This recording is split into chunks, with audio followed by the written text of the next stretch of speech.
Welcome to the stream. Sorry if anybody got double notifications there. I did have to restart it. Every once in a while, you'll start the stream and there's like a bit of a hiccup when it comes to the bitrate. It tends to fluctuate, overly so, or sometimes it's a little too high. Still not sure why that is, but most of the time restarting the stream works. So that's just the reasoning behind that. Anyway, we're going to get back into it. We're going to be doing a little bit more of 007 from Russia with Love. Started this a few days ago, earlier in the week, and so far so good. You know, that's kind of how Everything or Nothing started, though, right? Who knows where it could go from there. Apparently we're about a third of the way through the game, so maybe we can make another third of the way through. But interesting little game mechanics that have been added since the previous game. We've got little RPG mechanics. Seems like there's some extras that you can unlock, which I guess isn't too surprising. Kind of the same situation. I do have some research points, but why don't we get into the mission and I'll upgrade as needed. We'll see. Oh, look at that. We actually have something to keep score of where all of our, there it is, the dossier, where all of our collectibles are at, or how many there's going to be. So I guess that's something to keep track of. Awards. I wonder what that is. I don't know. Anyway, let's get into the gypsy camp. I knew we were doing the gypsies.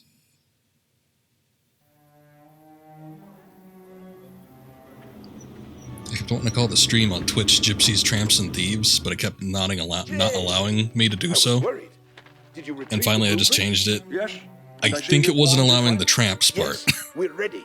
But in the meantime, it seems that another crisis has sprung up. Follow me. Two girls in love with the chief's son have threatened to kill each other. They're going to settle it the gypsy way.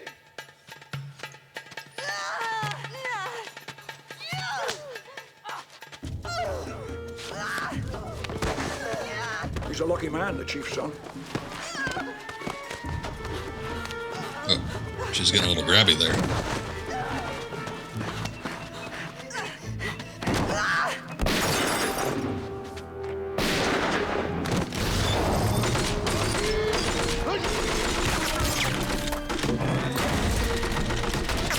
Well, first of all, we need to take out that turret.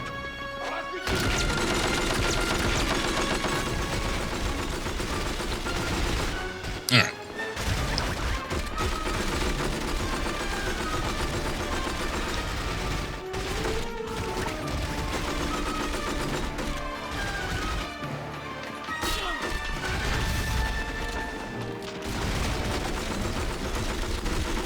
Where the hell did this guy come from?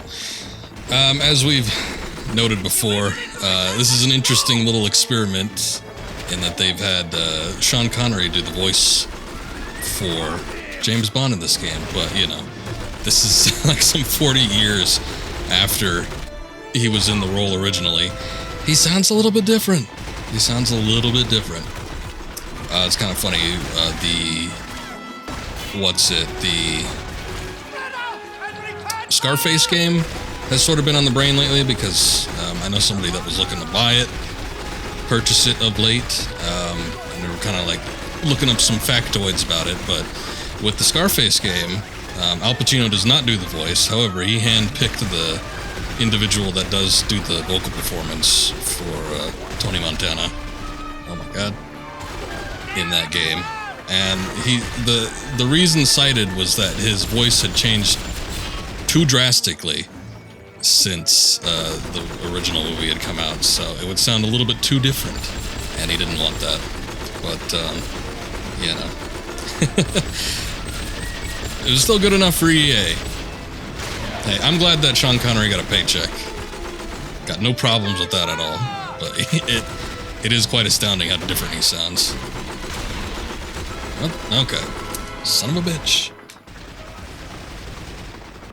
I was ducked. I was noticing the health was going down. I'm just thinking, you know what? Maybe the cover isn't as good as I think it's going to be. Watch out for these guys sneaking up on the back.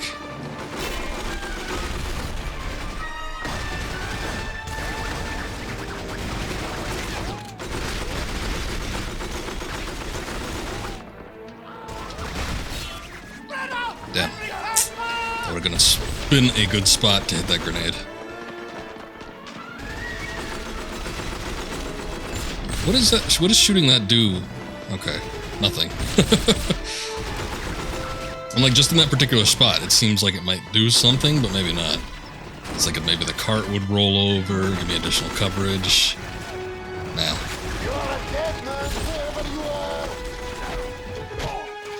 Ooh, we got really high frames there for a second. Okay.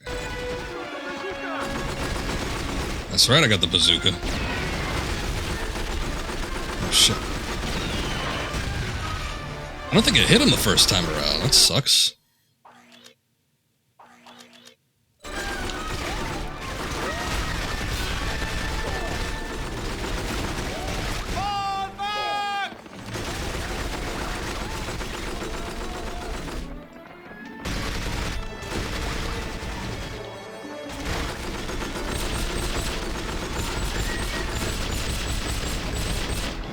Trying to get that sweet spot where I could potentially hit him, but not endanger myself. Easier said than done.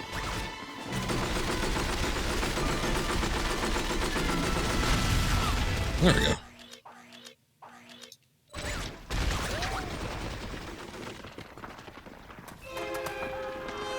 Trelinku's men have taken hostages in those buildings. Right. Wait, they're using tear gas. You'll need to get a gas mask from the supply wagon. I'm on my way.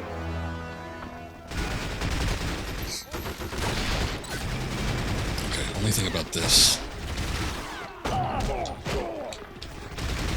Shit, I thought he was dead. God damn it. Ah!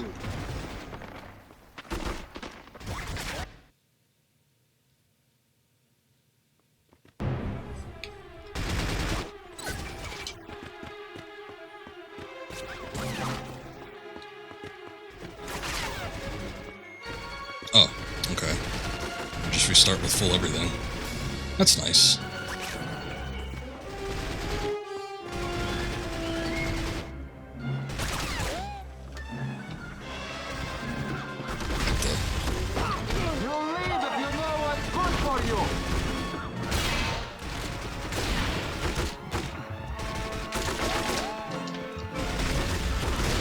Because I have to remember the, god damn it, the controls.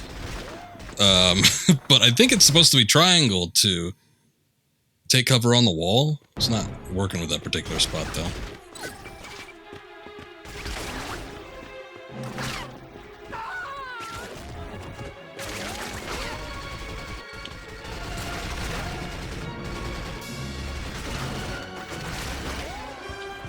I don't know what the hell's going on here with the gas situation.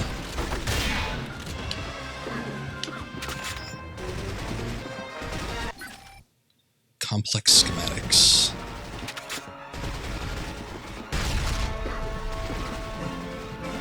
Sure does take a lot of health, though.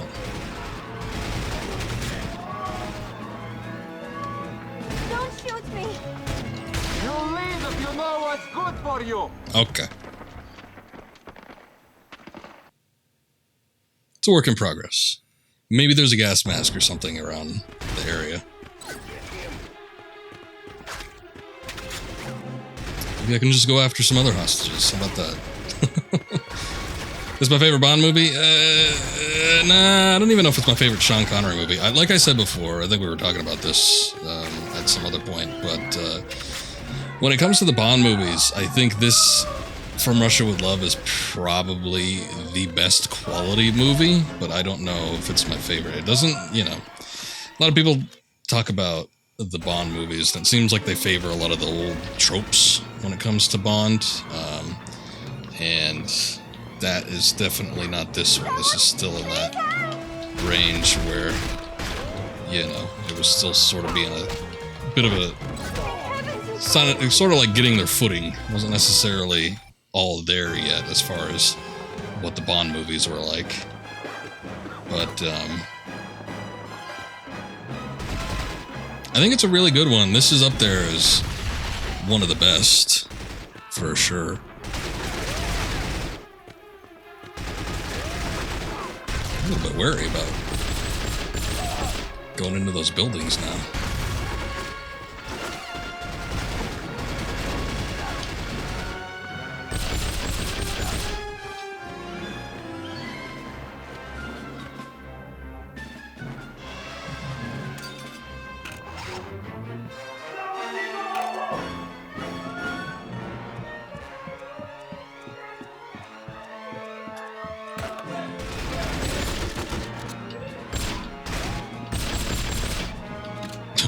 Doesn't matter if the hostage is nearby and I set off that grenade. Heavens, you came!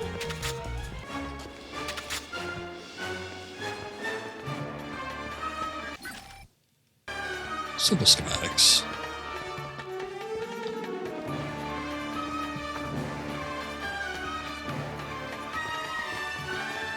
What is this?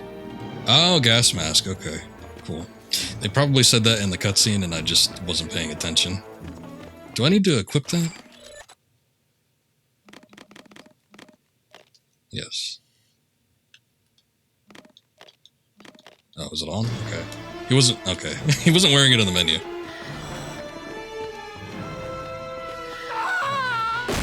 Whoa. Is that you? Okay.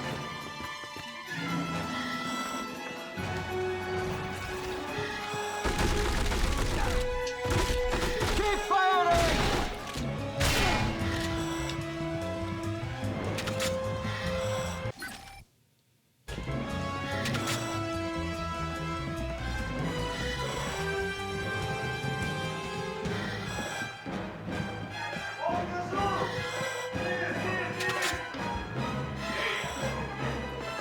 Better ones as far as the Bond movies go.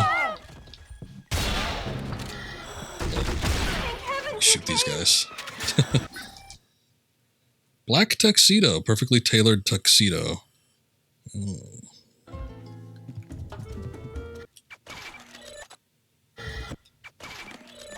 It's like the one thing people always think that Bond wears. So why don't we cater to that?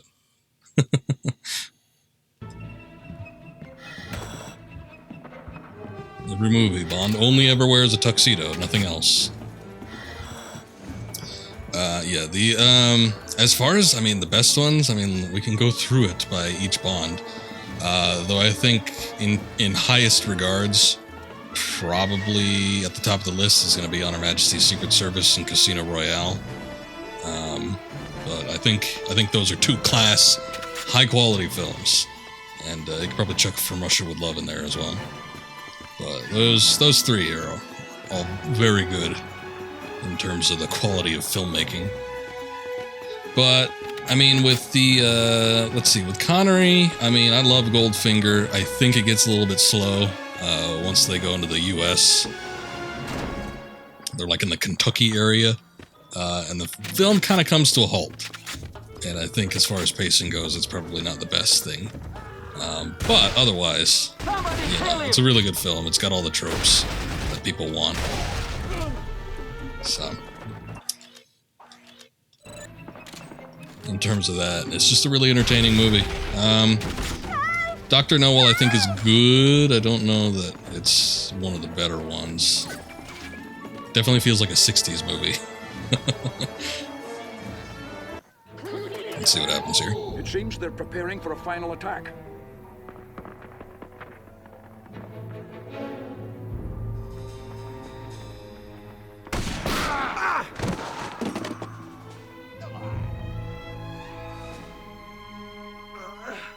Krylenko's hit! He's running!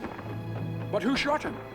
Let's not question our good fortune. Who Get his indeed? rifle and meet me in the tower. We'll make our final stand there.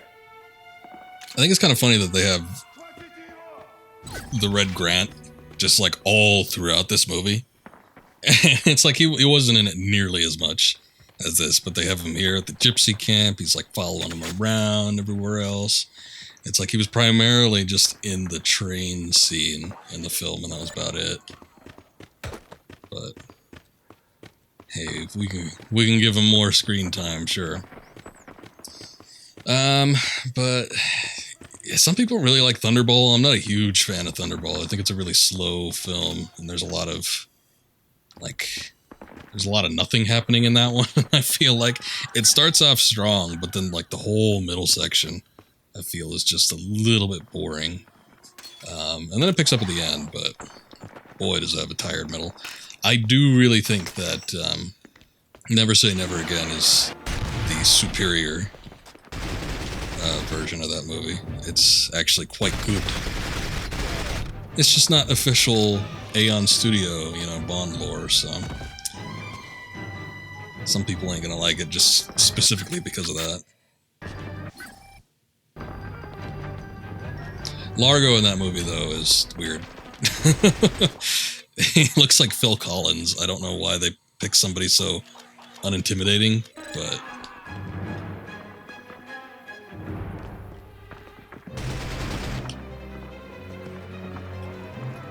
Let me do this again.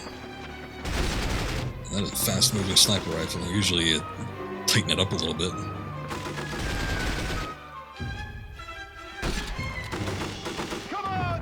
He's got armor.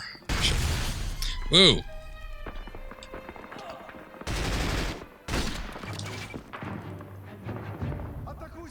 At least we can still hit the weak points.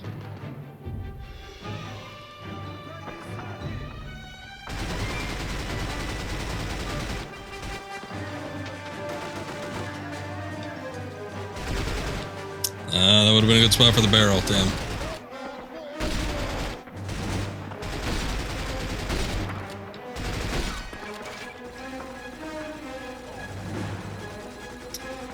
And then the next Bond is George Lazenby. We've kind of talked about You Only Live Twice, and it's like, that one's... I wouldn't recommend it to most people, but it is very entertaining. But anyway, George Lazenby's On Her Majesty's Secret Service. The only one film. I think I talked about it before in a previous stream, but it's like... I think when Daniel Craig was the new Bond... he was on Letterman, and they were kind of like asking him questions like, do you know the names of all the previous Bonds? And it's like, sure. He's an actor, of course he does. But Letterman's showing the photos of all the previous Bonds. They start with Connery, you know, big cheers, woo, yeah, Connery, ah. And then Roger Moore, triumphant applause from that one. You know, even Timothy Dalton got like a strong showing. Brosnan, of course, did. But when they come around to George Lazenby, everybody just scoff laughed. It wasn't even like a chuckle or like a curious thing out of curiosity. Like, huh? It was just like... It was scoff laughing. It was kind of sad. But On Her Majesty's Secret Service is legitimately one of the best Bond movies ever made. And... I think it's a bit of a shame that in the movie itself, it's kind of weird because Lazenby is like, he's undercover for like a good portion of that movie, so he can't even really be himself as Bond. Like maybe about a third of the movie, he's doing like this weird accent, and you know, he's not really Bond per se since he's undercover. So I feel like he might have been remembered better had he had at least one more, but it was really good movie, and he's a really good Bond. And it's a shame that he went down in history as Well, my friend. the scoff laugh The one. Gypsy Chief wants to make you an honorary son. Oh, thank him for me. How's your arm? I'll live. But the problem is, so did Krylenko. We have to finish him off. He's standing between me and the Lektor. Take us back into Istanbul. I know where Krylenko went. His secret hideout? In Istanbul, nothing remains secret for very long. So I'm learning.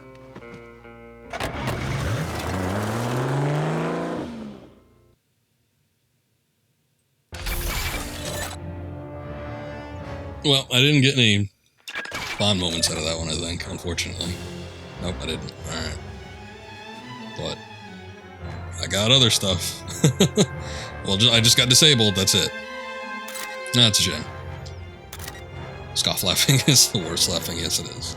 And yeah, it does suck for him, unfortunately. He never really had that much of a career after that film, unfortunately. He was slated to have a big movie with Bruce Lee, and then Bruce Lee died. So that just kind of shows you his luck. Bruce Lee died during production. What's up, Deller? And then he could never really get back on track. He just never really had much of a career after that. He's done some voice roles. I mean, he was in Batman Beyond. I think he was the King from that the hell was the name of that? Those villains of the Royal Flush Gang or something like that. But, yeah, just never really had much of a career after that. And it started off so strong. But that's how it goes sometimes. What are we doing? What is this? The Sniper Alley. Oh, we're doing more sniper missions. Okay, cool.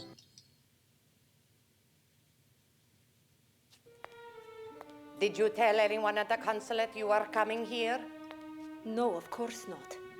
Good. This mission must remain a secret. But what am I to do with the English agent when I meet him? Whatever he asks. You may go.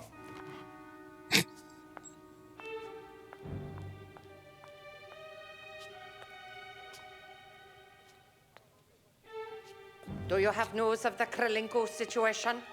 It's soon to end. Bond is on his trail. Krilenko will not be able to protect the Lektor after tonight. Perfect. Twice has Krilenko tried to kill me. The third time he will succeed. Unless we kill him first. That wound doesn't look good. You'd better leave Krilenko to me. I'm already too much in your debt. How can a friend be in debt? You are kind, but I have to be the one he sees last. If you insist, I'll find a sniper point and cover you.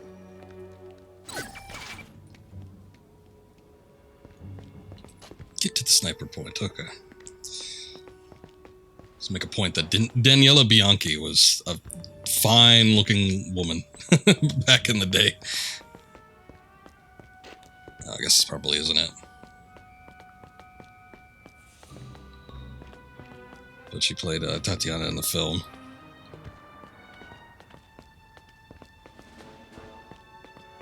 I don't think the model does her justice here.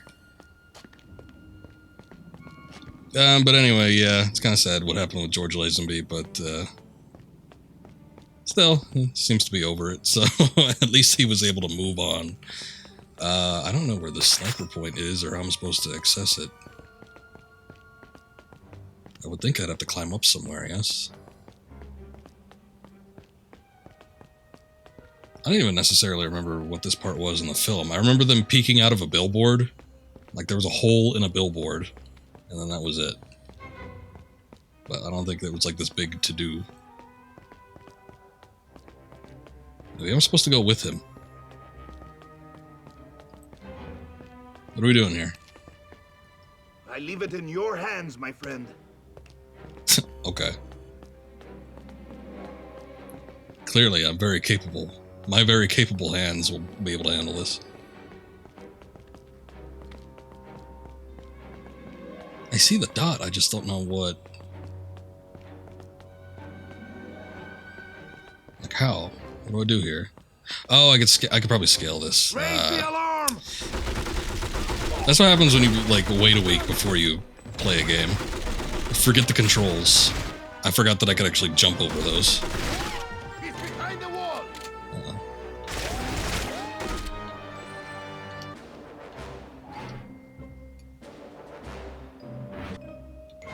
Oh, come on.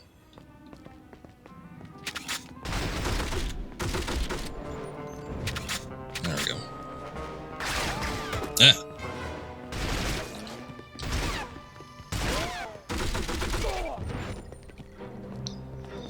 As far as Roger Moore's films go, I don't know. I mean, he's definitely got a few. For Your Eyes Only, The Spy Who Loved Me, and Octopussy, I'd say, are probably the best three. As far as like actual film quality goes, probably For Your Eyes Only. I think that's probably the best of the bunch. The others have their moments, but you know, not full on as high quality as that one. Just the filmography and like the stunts done in that movie put it above the rest. But the rest of us are kind of spotty. Live and Let Die is a fun movie, and I think it's a good start, but I also think that it is not a great movie, so I don't know. It was kind of funny at the time, during the beginning of Roger Moore's tenure, they were like trying to jump on trends for those films.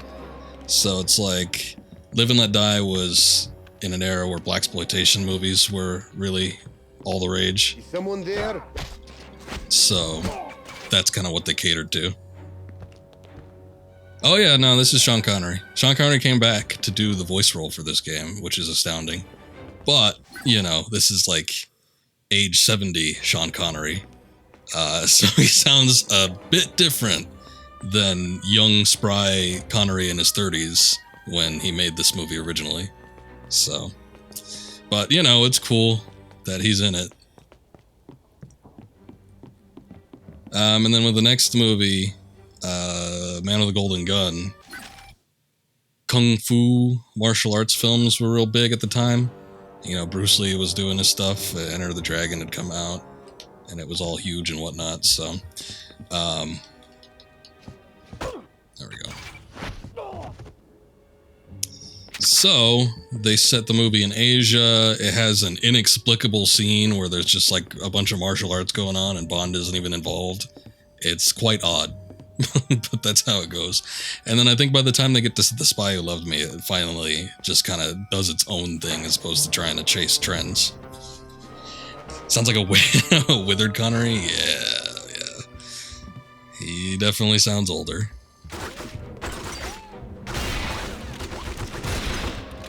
Okay.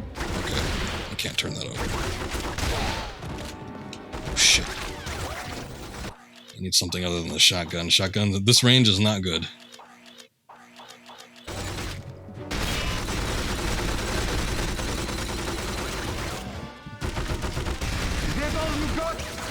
Ooh! I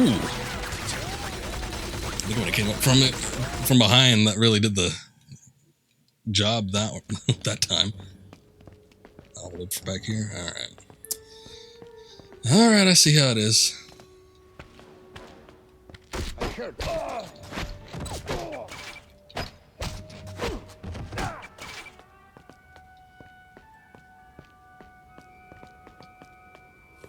At least we got the Radio Man gun first time around, so we don't have to worry about that. Do I not have any ammo for this? Oh no, I do. Whoa.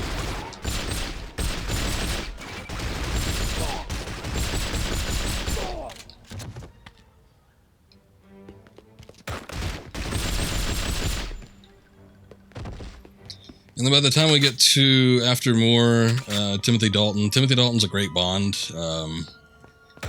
I don't think his first tenure is as good as it could be. Living Daylights, which is actually the theme I just played at the beginning of the stream.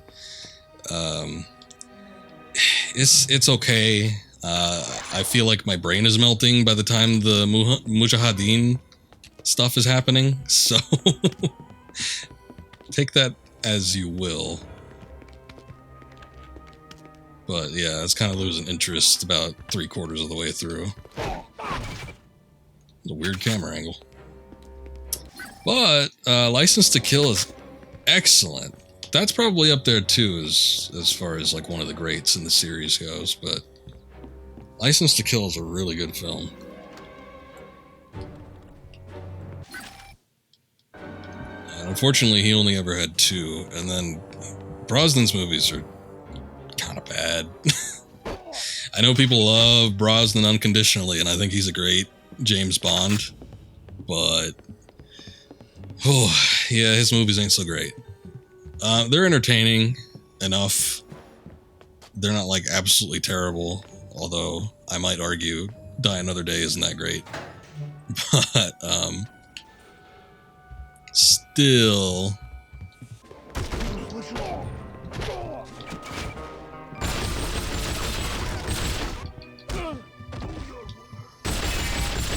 it starts strong with him. It starts strong with GoldenEye, and then it kind of goes downhill from there, unfortunately. So that's just the nature of the beast sometimes, though. I think it's more of a product of the time, anyway, than anything having to do with the performance.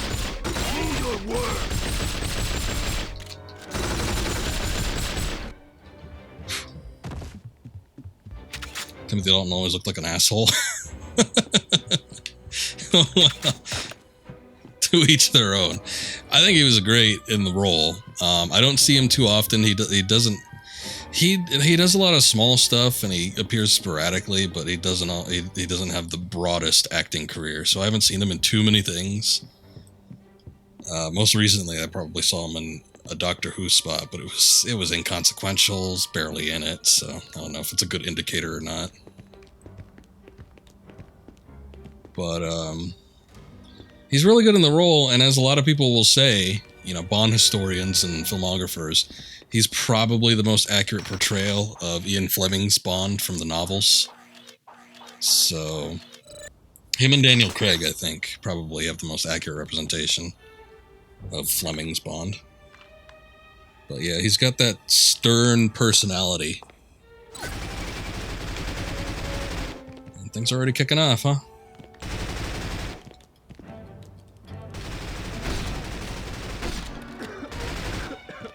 Very stern face, very stern personality. I feel like Brosnan was almost like the secret love child of Roger Moore and Timothy Dalton, though. It was kind of funny. He can do like the seriousness that Dalton could do, and he can look serious too, but he's also got like the charm and the sort of you know, jokey side that Roger Moore did.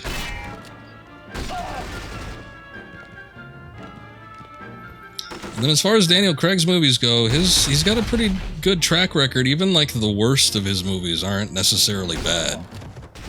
He's another one of those cases where he starts off really strong with Casino Royale, and nothing quite matches up to it yet. But you know, the rest of them ain't bad.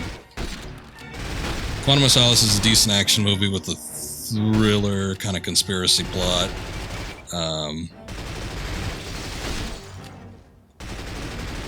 Spectre, I think, comes closest to Casino, or not Spectre. Skyfall comes closest to Casino, but it's not quite as good. It's almost as good, but not quite there. Something bars it from reaching that greatness. I think maybe, I don't know. Kind of like Javier Bardem in the role as the lead villain, but he's almost a little bit too much.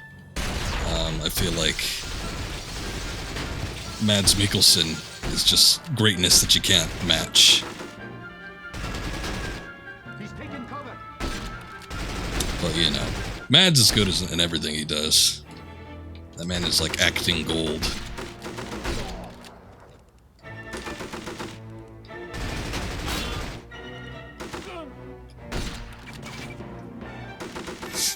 Oh, he's still alive? God damn it.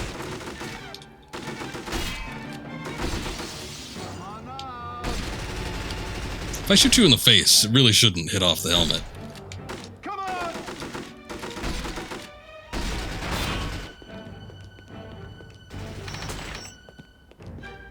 Ever play a good Mission Impossible game? I don't know about good. I played the one on the N64. I remember playing that at a friend's house. I think we rented it. I don't remember. I remember doing weird things in it, and we thought it was cool, but I don't know how good it was. It's been a long ass time since I played it. Shit.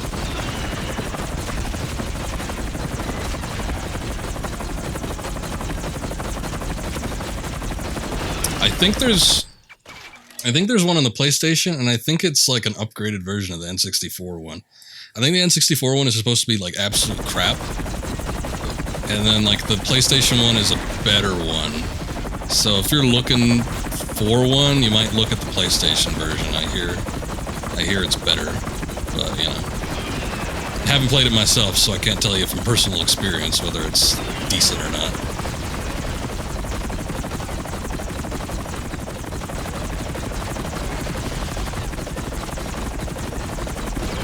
God damn.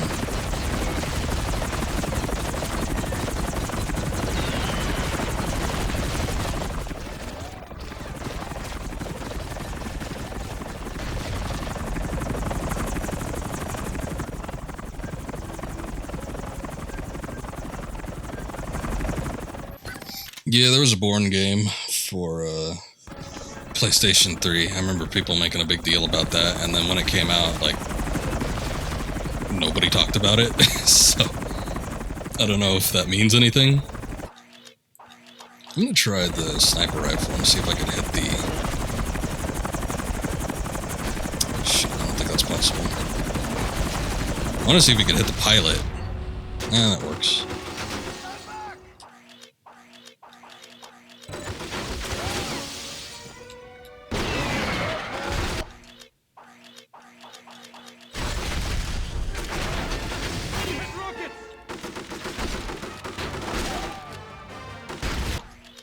Whoa, Jesus. Wait, what the hell was that?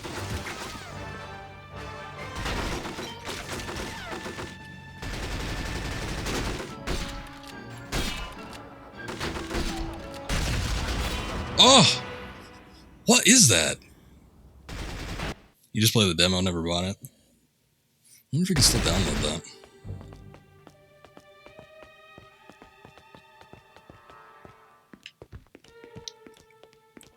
But yeah, I remember it was one of those deals where people were talking about it like a lot when it first came out. Like, ooh, this is gonna be good, it's got the hand-to-hand combat and, you know, all this jazz. And then when it came out, I didn't even realize it came out. Nobody talked about it. So, I don't know if that's a good thing or if it's just one of those deals where it just went under the radar. Or a bad thing, rather, I should say.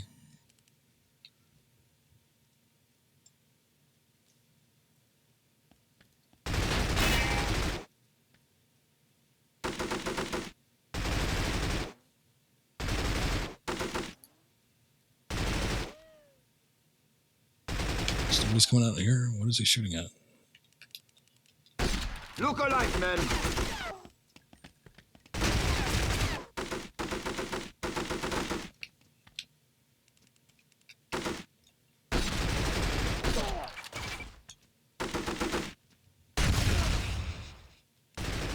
Fire in the hole! Oh, I can shoot him in the back of the net. That works.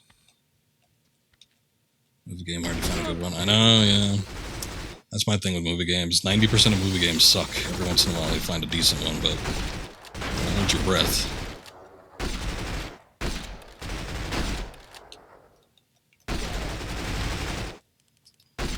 I mean, we're playing one right now. So there's that.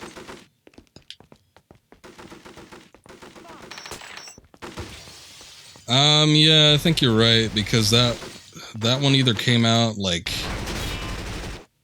in between movies, or it came out after Supremacy, which was the third one, and then there wasn't another one until whatever the hell that last one was.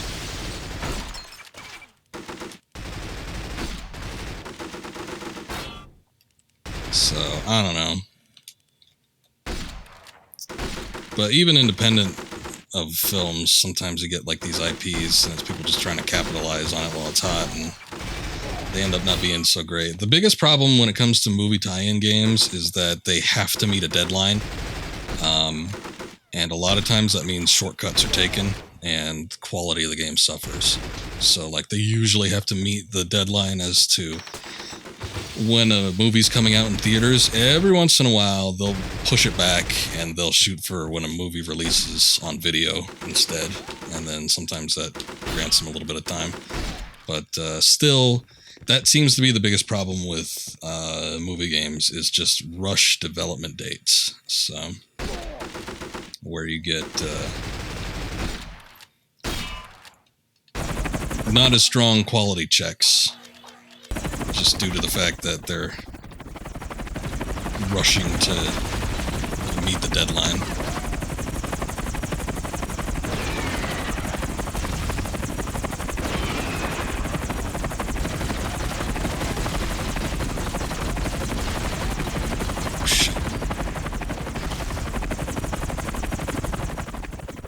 I don't know if I can get more ammo up here.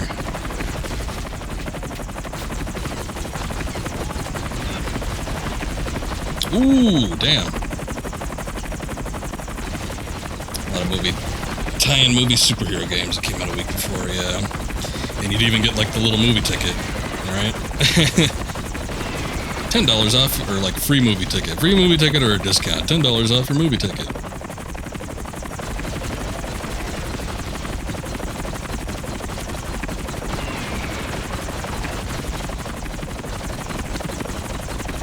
I think I used one of those once. We had, it was for the Star Wars game. I think after a while I realized that they kind of sucked, so I wasn't as much of a sucker for them as I was at first. Like, probably the first few that I had done were, like, you know, like Spider-Man, and Spider-Man was a good movie game. But then eventually they just started, like, sucking ass, and it wasn't fun.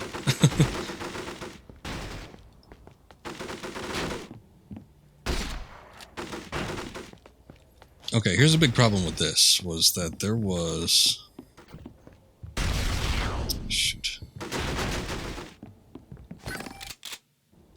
Attaché case again.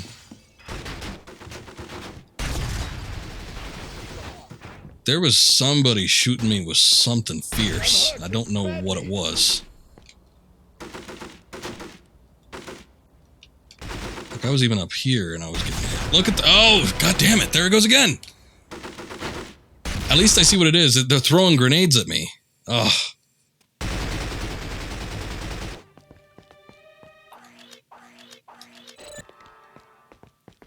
I was getting hit before, and I'm like, what the hell is that?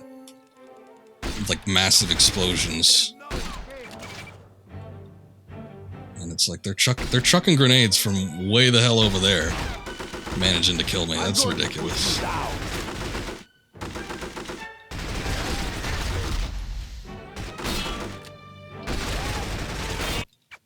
Let's see. So I'm gonna check something here. I feel like I did it before, but I wanted to check the volume, see if we could turn that music up.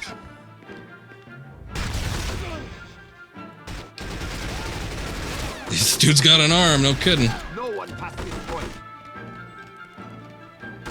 Get him for the Russian baseball team.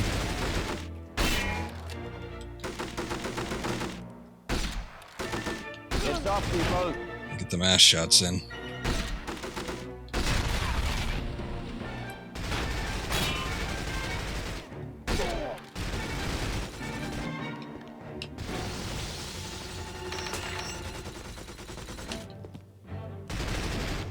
Anyway, yeah, that episode 3 game, which was an okay game. It could have been a hell of a lot worse. Kind of short, though, from what I remember. We had a lot of fun with the multiplayer in that one, though. I think I had or still have that on Xbox. Don't know for sure, though. Gonna have to check one of these days. But I think I used the ticket for that, because I remember just watching... I remember going to the theater to see episode 3 so many times. Like, there was around that time period where I saw movies multiple times, and either that was due to, like, watching it with various friends, or just because I liked it so much. But I remember that being the case with episode 3. I remember that being the case with the second Pirates of the Caribbean movie. And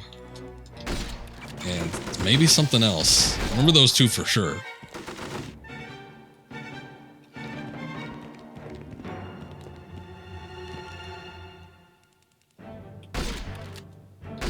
Oh, speaking of shitty movie games, there's a Pirates of the Caribbean movie game that sucks ass. It's so bad. I think it was the one that was tied into At World's End. That game was so bad. I got it because it was gifted to me. That and the Superman game. The Superman game was really bad. Oh man, the one that was tied to Superman Returns. Oh, that game was nasty. That game was awful. But that and the Pirates of the Caribbean, I remember being two horrible games. You couldn't get any worse. Oof.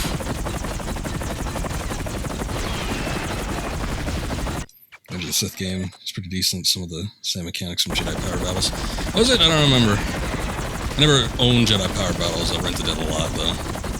But it's been a long time since I played that one. I was more fresh on the Revenge of the Sith game. But it had a lot of, you know, like, interesting little swordplay mechanics in it. From what I can recall.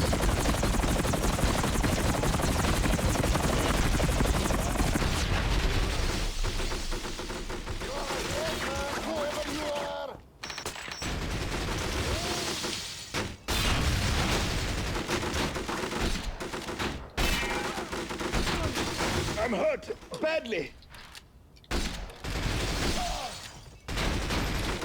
Trying to help you out, man, but, you know, gotta help myself, too.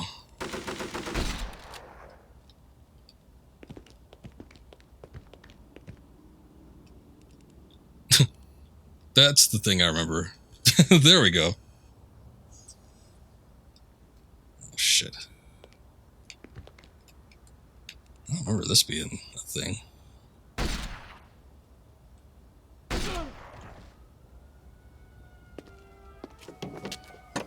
Once again, my friend, I'm in debt to you for saving my life. Don't take it personally, Karen. It's the Lektor I'm after.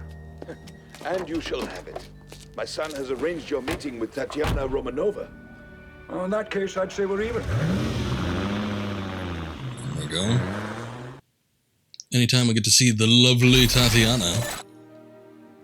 Yeah, no, it is on there. I've seen that PS2 list enough to know that just by heart. I'm looking. Yeah, no, I do. Hold up.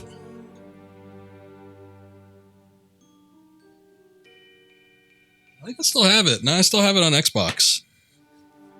I wouldn't mind taking a trip down memory lane and replaying that sometime. Maybe when I do my Star Wars games, but some of it I didn't like. I remember not liking parts of the Jedi Temple, but I do remember enjoying quite a bit of it. I just remember playing the multiplayer a lot, so that might have had something to do with it. Well, despite the fact that we had to retry the end part of that mission a couple times, it ended up working out okay. We got all the things we needed to, aside from doing it on 007 difficulty. Or 00 Agent.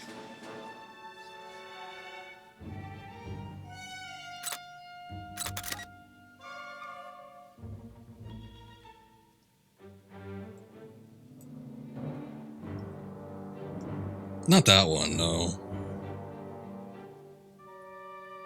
Unless he was a multiplayer character. The multiplayer characters had several different ones. You fight Darth Maul in Force Unleashed. Are you sure you're not misconflating with that one?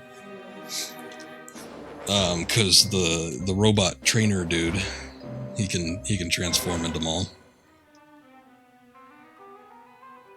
I don't know if he was in the multiplayer. I don't think he was in the actual core game though. I remember in the multiplayer you could play as old Ben Kenobi and he was slow as shit. And his special move was he just died. He does the thing in A New Hope where he just disengages the lightsaber, stands there, and Vader slashes at him and he just turns into nothing.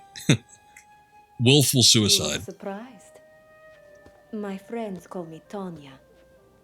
Mine call me James Bond. My. You look just like your photograph.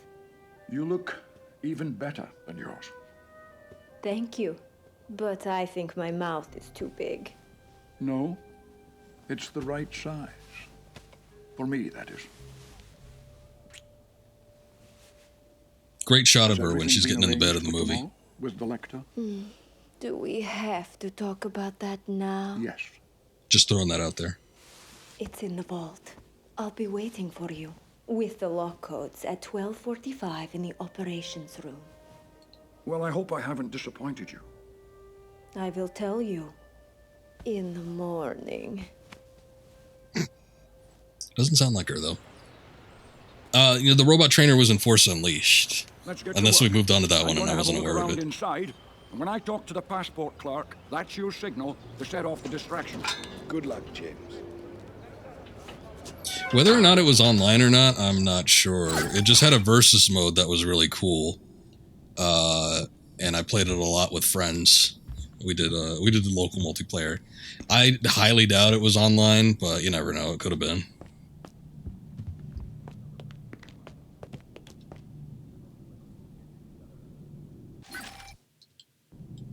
We got a lot of these research points. I'm going to toss an upgrade into the Q armor. You know what? I'm going to toss another one into the Q armor just because I can. Let's see. Silence PP 7.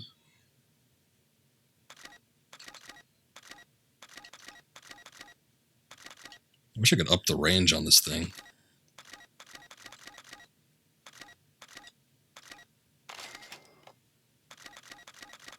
Serum gun. I didn't even know I had that.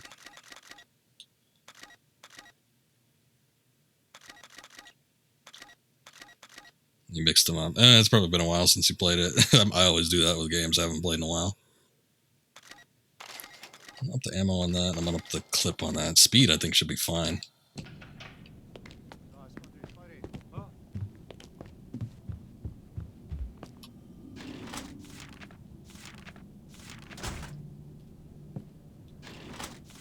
Oh, wait, no, I was just searching for the same thing. Who leaves shotgun shells in a file cabinet? Is that the correct time? Ration clocks are always.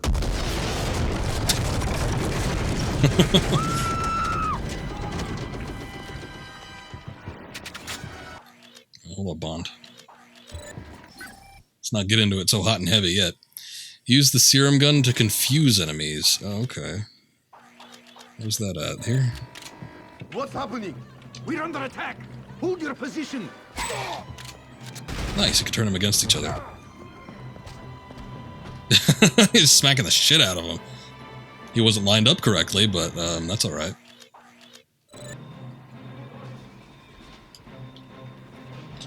I guess he's just a friendly now? Whoa.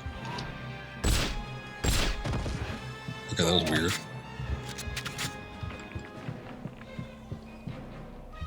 Oh shoot, we got more gas to deal with.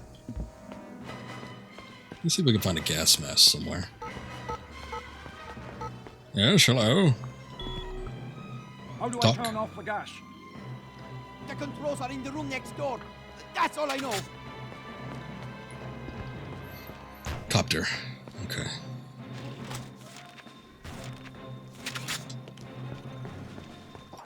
Alright, let's get this going on. And away we go.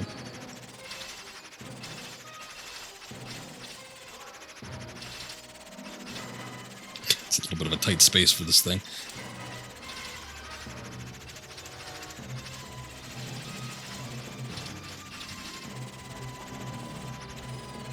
Oh boy.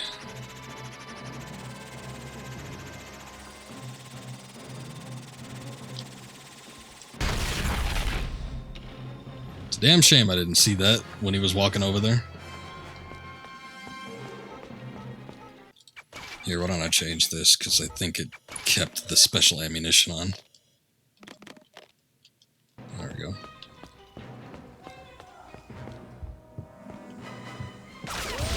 Whoa, whoa, whoa, whoa, whoa.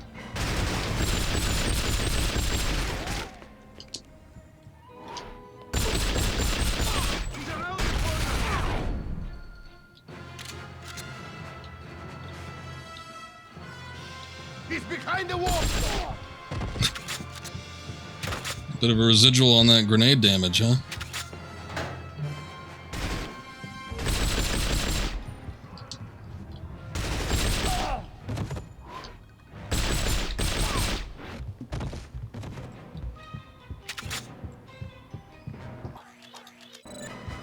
Let's get that back out.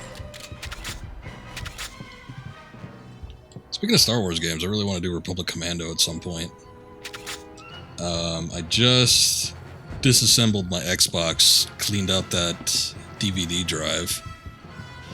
It seemed to do a little bit of a trick there, because I remember testing Republic Commando. Disc was flawless, but dialogue skipping all over the place. And it was just kind of not so great. But I tried it this time around, and it seemed to be working okay, so hopefully that fixed it up enough. Did I not get what I was supposed to get?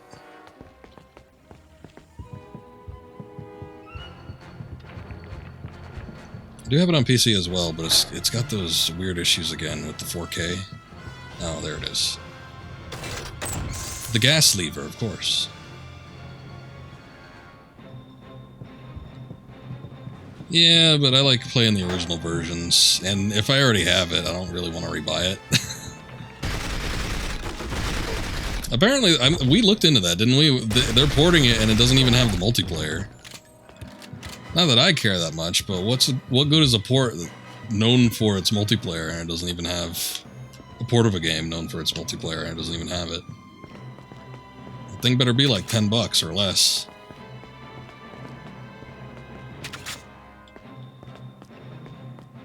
What's that? Oh, a grenade.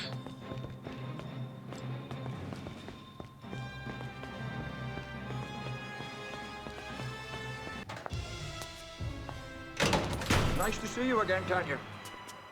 Let's go. We have a date with the Lektor. You love rebuying shit. It's kind of your thing, I guess.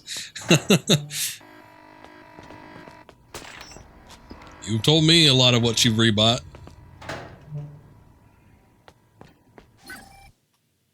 Protecting Tatiana. Some enemies will attack Tatiana, increasing her threat meter. Defeat them before the threat meter fills. Okay. Will do.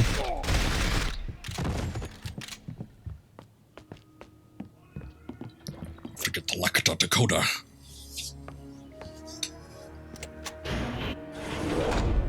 There's I think I linked you one of their videos before, but there's these dudes, ex-WWE wrestlers, and they collect. They're big on like toy collecting.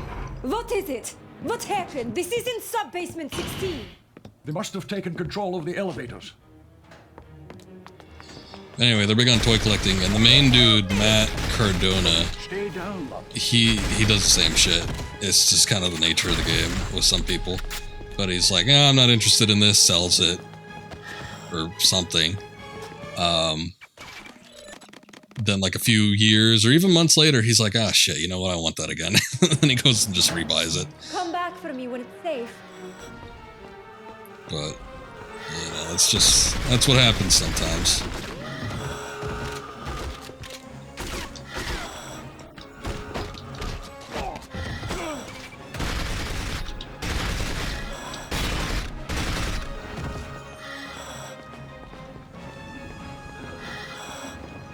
I'm not a hoarder per se because I keep everything neat and organized, but I do, and I'm really careful about what I buy. We need to get the elevator. But I do have Do you know where the most everything I've ever In a bought. security room on the ground floor, but we can't get there without the elevator.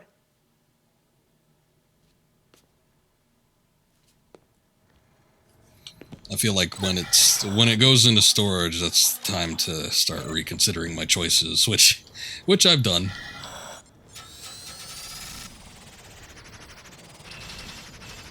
You know what? Hold up. Oh, I can't access it from here. Let's make this it. Does the Steam affect me? I hope not. That's a dead end. Ah, shit.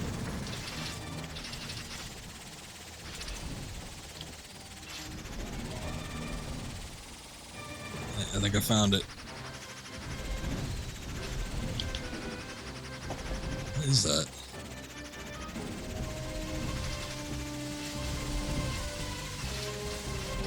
Oh, shit.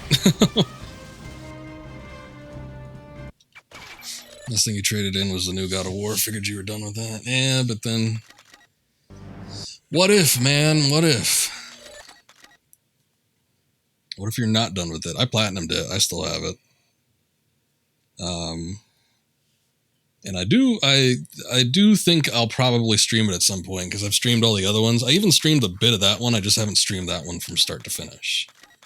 So...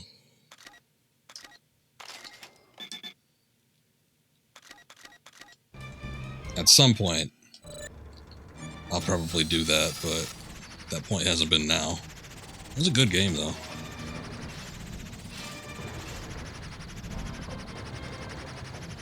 Try not to do that anymore.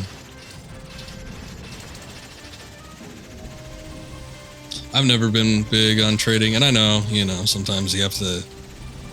Sometimes you gotta get the money for stuff. Sometimes there's more important things that you need to spend money on if you're not using something, or... something's not readily of service to you at that moment in time, then, why not? But, still, there's been enough things that I've either lost or have given away in the past where I'm like, I think I'd just rather hang on to everything, because there might be some point in the future. Like, I regret throwing away my original Xbox. Yeah, it broke.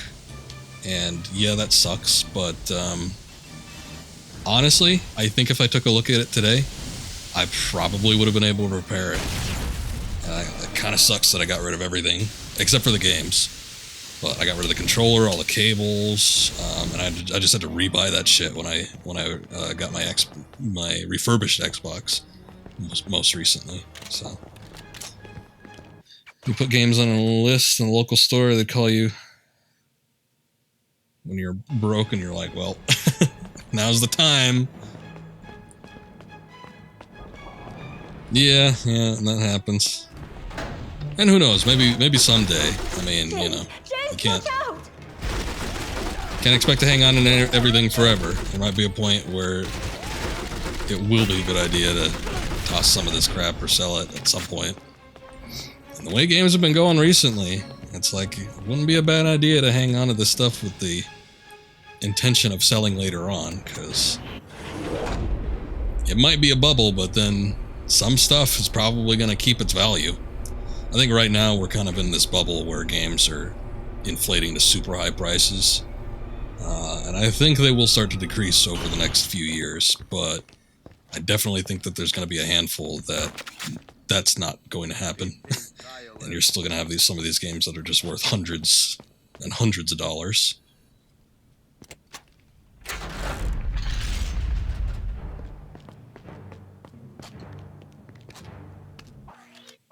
Let's see here.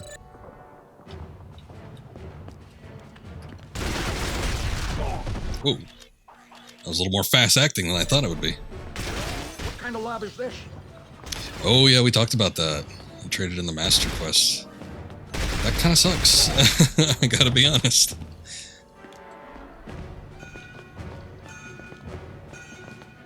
Yeah, that's a big collector's item now.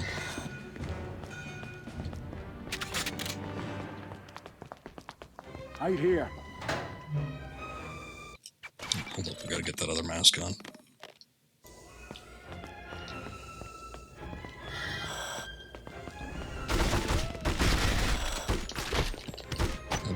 There you go. Worry about the reload later, just start meleeing.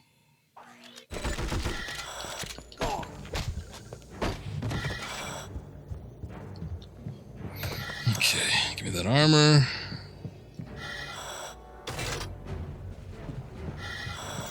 Is that the gas lever?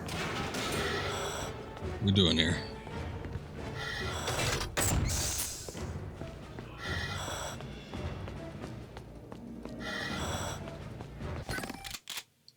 We got another attaché case. I got one in the last level too. I probably should look at it. Okay.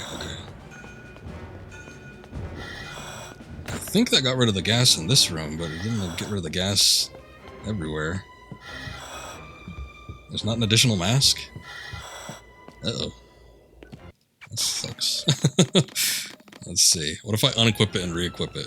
Is it still good?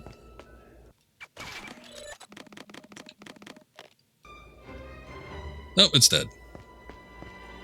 Or wait, no, he just took it off there. Ah, shit, okay. This is completely useless now, damn it.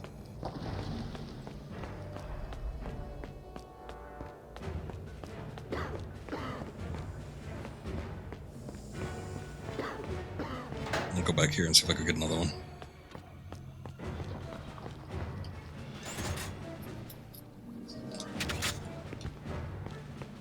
Some stuff I regret, like, I haven't sold anything, but I regret, like, lending it out.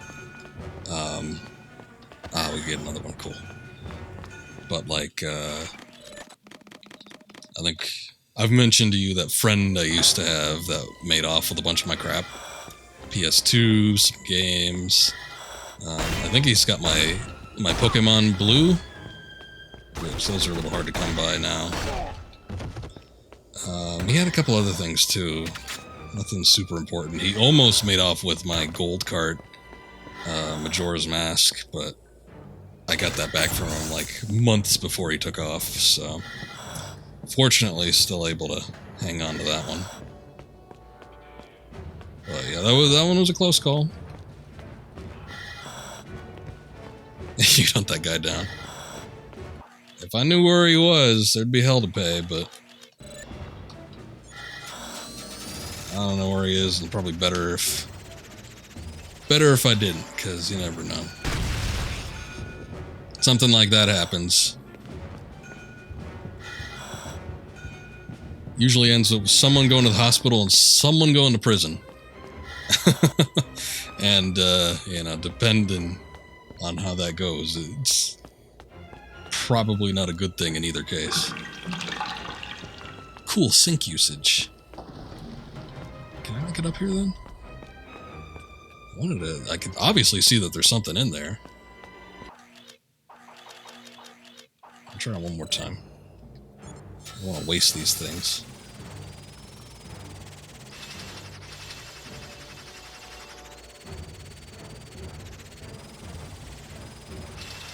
Yeah, you would think I'd be able to do that. Oh shit. I didn't know that the trigger actually did that. I thought it was the X button. Choke him out with the controller cord.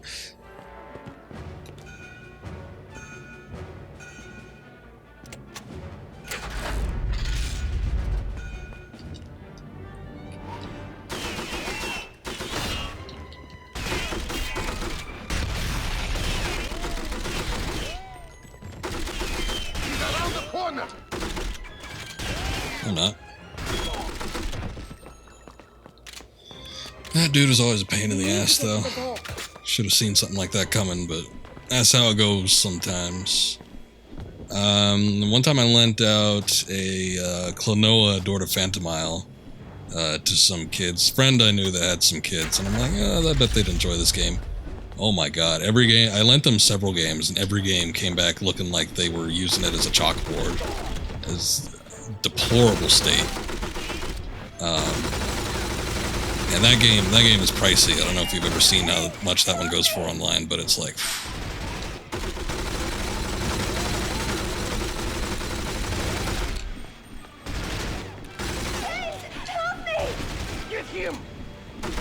So, I ended up getting another one, disc only, a few years ago, and it was before it like leapt up in price as much as it is at now, because now it's going for like a couple $100 disc only. Several $100 if you're looking at complete. But I ended up buying the disc only, and I got it for about $70 back then. And I'm sort of glad I got it when I did, although I could probably get it resurfaced. Might be an idea. Either have a backup, or I could possibly sell it disc only. I bet you somebody would buy it for a couple $100. Decent way to turn a little profit.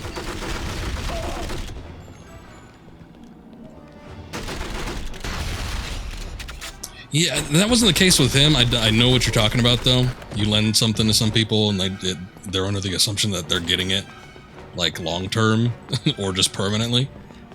They've changed the opening mechanism. I'm not sure what to do. Yeah, just shoot it.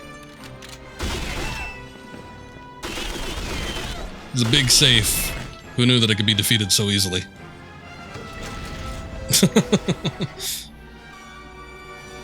Ah, there it is. Lektor Decoder.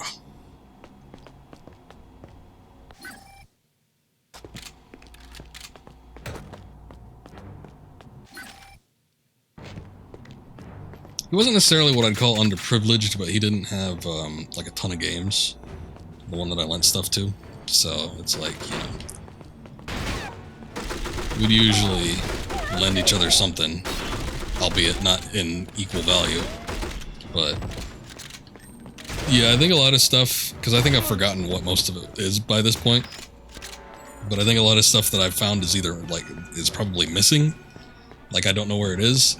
Like I had a WWF game, Here Comes the Pain, SmackDown for the PS2. I got the case in the manual, but I don't know where the disc is. I think that might have been something that he had. And I was like, well, shoot, that's probably not like a big thing to replace, right? I look online, Here Comes the Pain is selling for like $50 disc only, and then like some $70 to $80 if you want it complete. It's ridiculous. Tatiana, probably not the best spot. If you have a good printer, you could always print off the case cover and remake it. It's not the same though. I know for some people it's good enough, like if you just want a placeholder on the shelf, but I just like the idea of having original everything.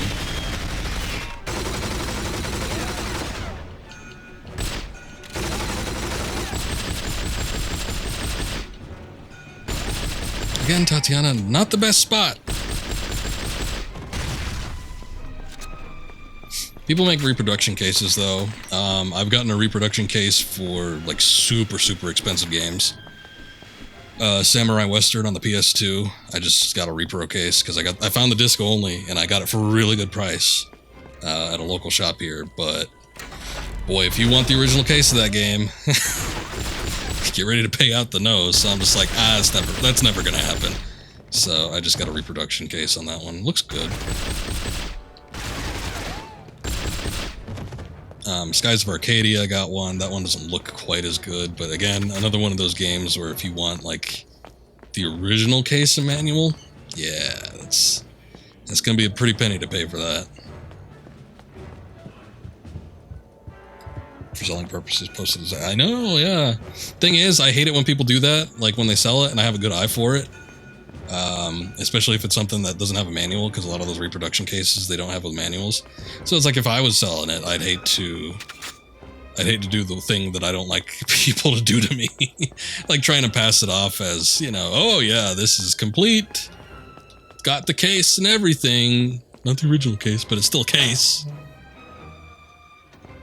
I see it all the time. It's safe to assume that if anybody ever has a game that's got the manual or got the case but not the manual, it's probably a reproduction. And I don't buy those. Like as a collector myself, I don't buy those.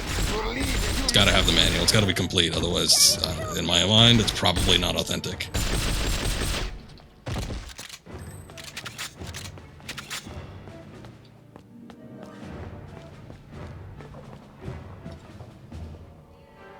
Got that before you bought Predator. Yeah, I'm sure there's a lot of people, especially with games like that. I'm sure in those cases, those are the kinds of games that have a limited production run, so they're not as easy to come by. Here. We have a train to catch, hopefully before the Russians catch us.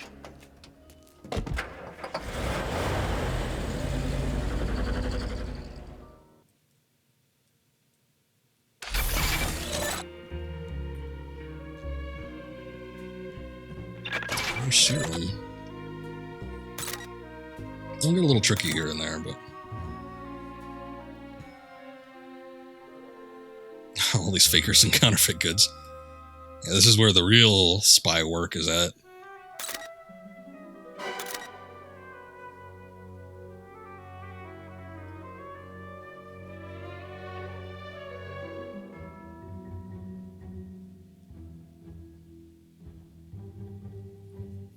eBay's a big game though now.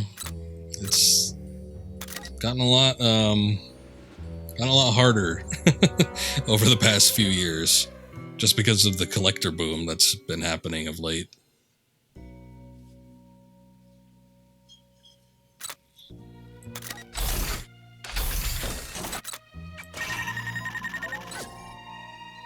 just bought Ape Escape 2 on the PlayStation 2.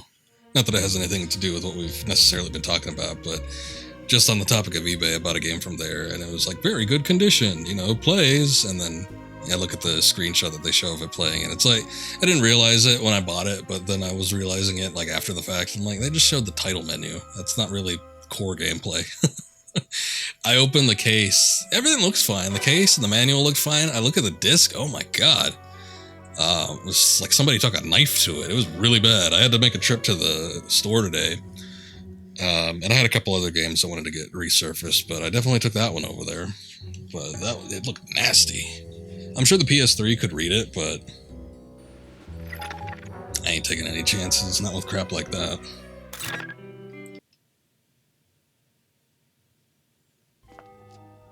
The Orient Express leaves for Belgrade within the hour.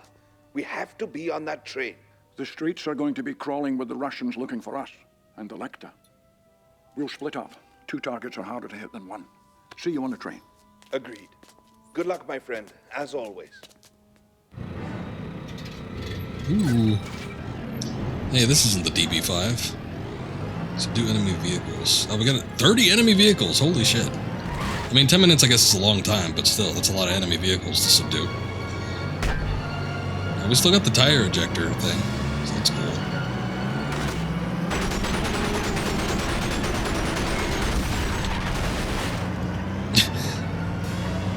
This vehicle, too. This vehicle looks like a boat. You know, in real life, this thing would have had the turning radius of a 2-year-old, but turns on a dime in this game. Which I guess is for the better. I was like, turn on the eBay notifications? That's a real commitment, yeah.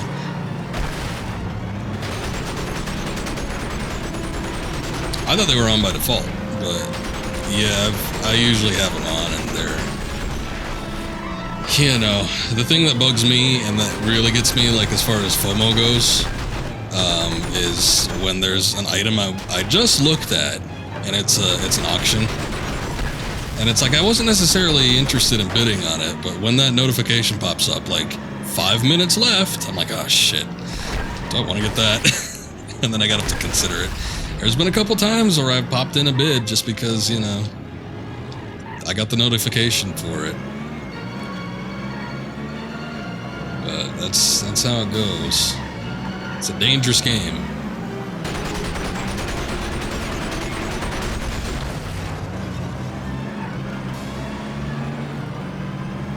Let's see, do we have... Okay, we do have the missiles.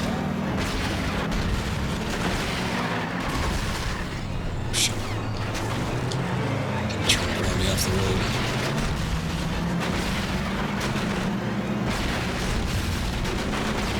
Okay, hopefully we still have the pay and spray.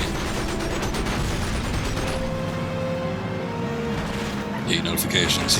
Even have your friends muted.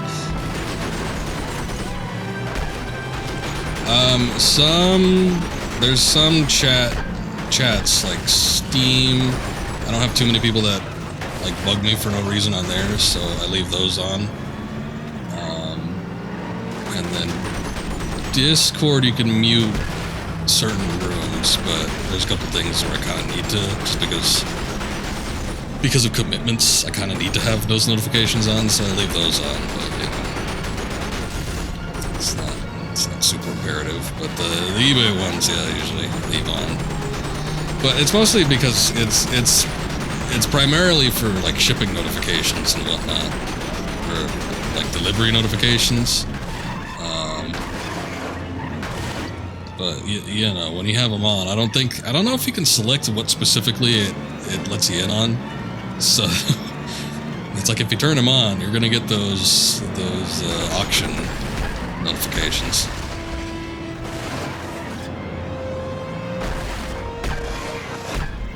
Oh. Whoop. Hold up, bud. Whoa. All right, you know what? I'm just gonna go this way.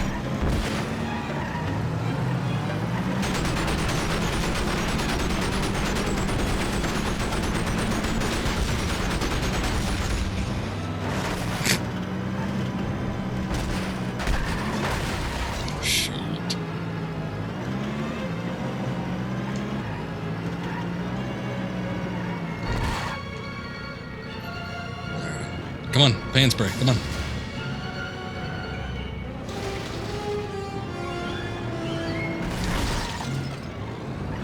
If it bugged me a lot, I'd probably just stick with manually checking for everything, but I don't always mind.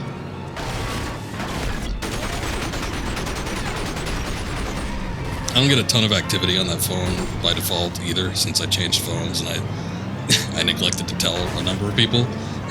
So there's probably a few people out there that I haven't been in contact with in months and or years, and they probably just think I'm dead.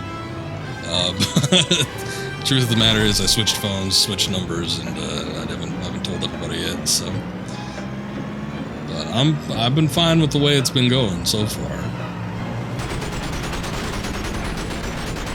Most people that need to get in contact with me know my, like, other facets that are not just phone.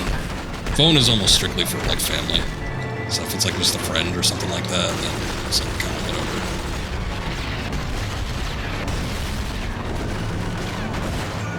And them turret ones don't mess around.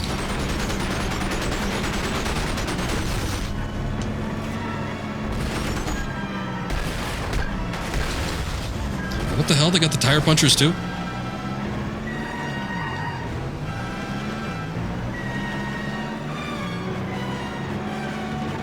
I wish I could just like start taking out random cars to have it count.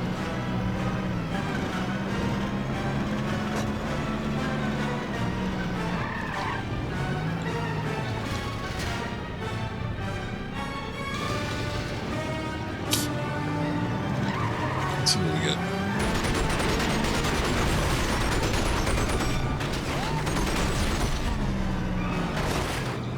Just got one more. One more car. Who's it gonna be? Any takers? There we go.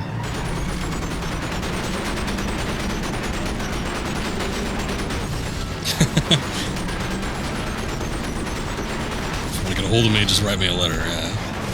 You can strictly move on to snail mail. If only.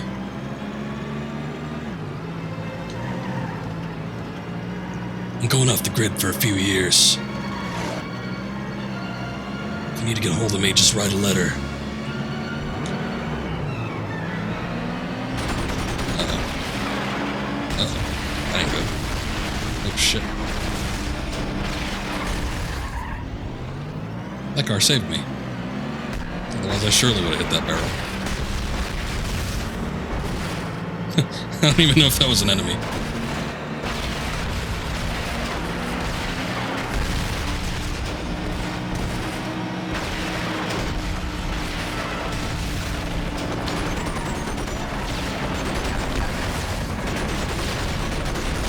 Oh, shit.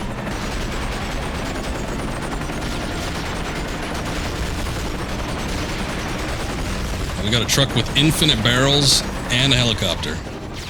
And cars coming up from behind us that are trying to push us off the road. It's not a good situation. Alright, we're good.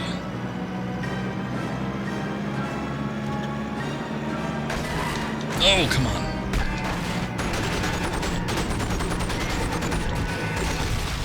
Whoa, that was on you. I think he just lost control.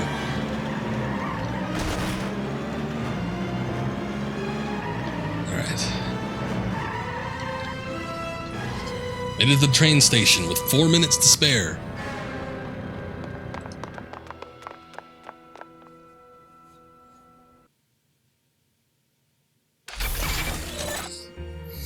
Okay. Oh, well, I didn't know that there was going to be more enemies than that. You tell me to get rid of 30, I'm going to get rid of 30. I ain't going to get rid of 40. That's going above and beyond.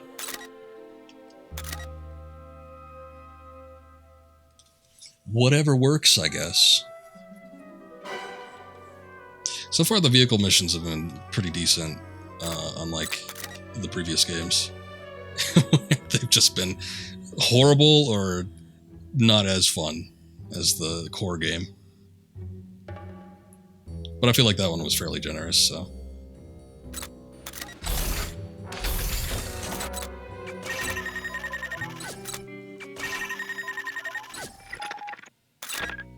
I got, there was a local shop I went to the other day ago, but I got that Guardian of Legend game. I use a lighter. Better still. Until they go wrong. Hello, old man. I'm Captain Nash. M sent me. I've been working undercover in Yugoslavia. Let's go. Meet me in the dining car this evening, and you can fill me in on the escape plan. I don't remember him being undercover. Maybe this is a new ploy. Cats? Hey, cats? Come in. Just give me 1 second. Take all the time you'd like. No. Sit down, old man. What'll you have? Grilled sole. Make it 2. And bring us some wine. Red wine. So tell me about the escape plan. The plan, old man, is that you die on the train. I should have known. Red wine with fish. KGB? Of course. Octopus. And the girl? Is she in on this? She thought she was helping Mother Russia. Now stand up. We're going for the Lektor. Pity to miss a meal. I feel like they should have gotten a stronger Foley for that. But it did sound realistic. Yeah, also the game for NES. I'll talk about it once this is over.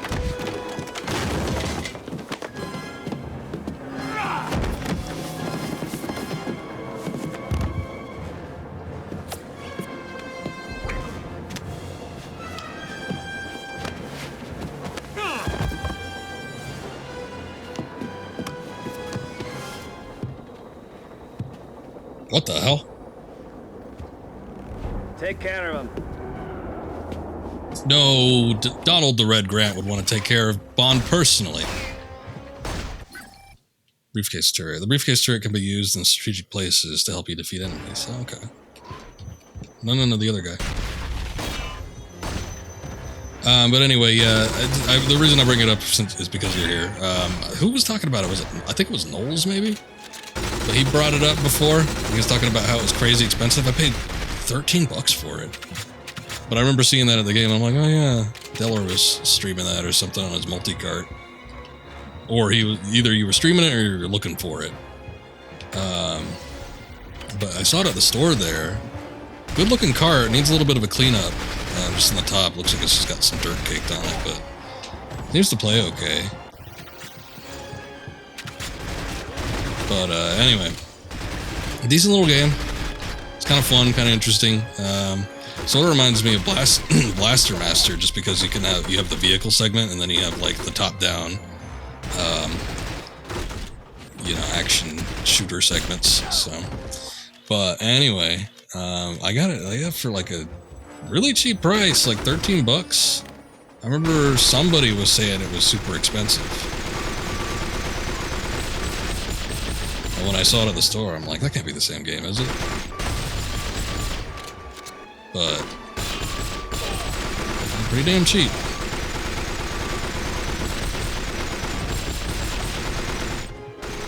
These guys are getting their asses handed to them by that briefcase. Gives me an opportunity to go back here and check out for some ammo.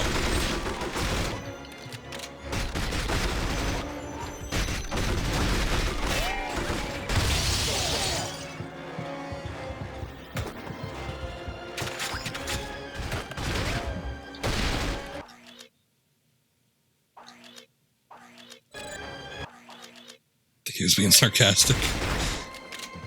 I guess it's hard to read sarcasm in text. There's your white wine, old man. Let's go. We're pulling into the station. Let me finish. Who the hell are you? The KGB are here. We have to leave now. That wasn't even the back of the neck. She hit her on the shoulder and she got knocked out.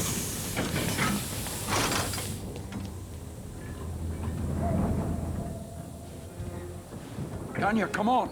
There's no time to lose.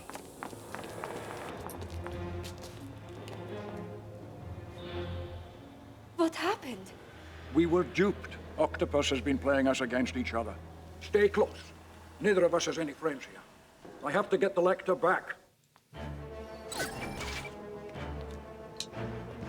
Yeah, the Achilles shoulder. Sheva from RE5. The new girl? Yeah, maybe.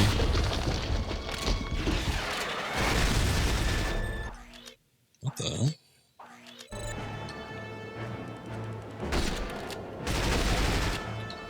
Okay, so this is where the game starts to go off the rails a little bit from the movie. If it hasn't already. I mean, we had like helicopters bursting through consulate rooms, so that was already kind of going off a little bit. forgot to be lit. Alright, fine. But anyway, I did mention at the beginning of when I first started streaming this game, but this is at a time where MGM did not have the rights to SPECTRE, which is the evil organization that's in the Bond movies that's behind like all the, you know, bad shit. And so to make up for that when doing this game, they created a new organization, much like they did in Quantum of Solace with Quantum, but this one it's called Octopus. And so this Octopus organization, which just sounds kind of stupid, is behind, you know, wanting to steal the Lektor device and pitting MI6 against the Russians. So, a little bit different. And I think, if I remember right, at the end of this game, it turns into like this big old schmoz that does not happen in the movie. But, you know, it is a video game, you have to keep the action up, so... If I remember right, this... Well, you know what, the game might end like that, but there's like this part before it. But in the movie, he's got the confrontation with Red Grant, where they're just fighting on the train, and it wasn't in the dining area. It's not like he fought like a ton of people either. It was Bond versus Grant. And they were just fighting in the cabin, like one of the room cabins. And then it kind of ended there. It didn't go off into the train station or anything like this. Come on, let's go. Whoa, whoa, whoa, what the hell? They have like non-period guns. Oh no, there's more of them! Okay, just don't stand in their line of fire and I'm sure you'll be okay. Seems to be a thing with you for some reason.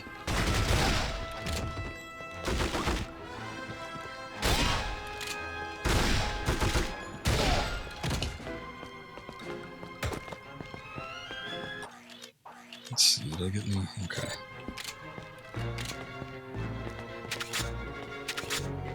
For some reason, this part reminds me of the Indiana Jones game, The Emperor's Tomb. There might have been a section like this. Now I forget. Which, that game wasn't bad. In fact, I even attempted to stream it one time, but I was having some weird issues with it. I feel like I mentioned that on stream before, too. I attempted to stream it, and it was having some weird optimization issues, like it was glitchy and it didn't run very well, so I stopped streaming it, but it was a fun game. Yeah, she ain't so good at the hide and seek. She stands like right in front of everybody. But if that's what she wants to do, that's what she can do.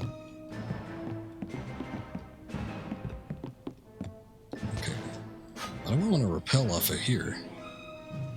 Oh, I see. Cool. Complex schematics. It's just a fan I could turn on. Alright.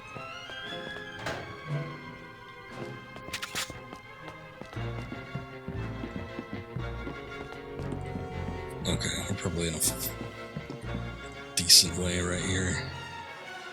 Not too much going on.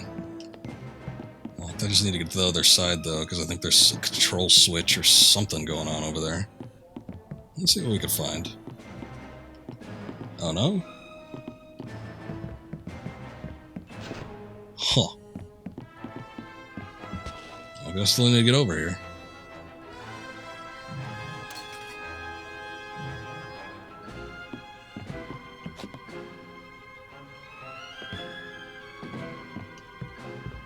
Like a target.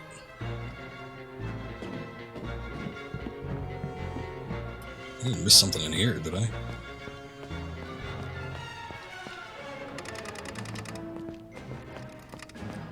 It's just like this typewriter back there. I don't know what that's about. Clearly it's not important, though. Still good?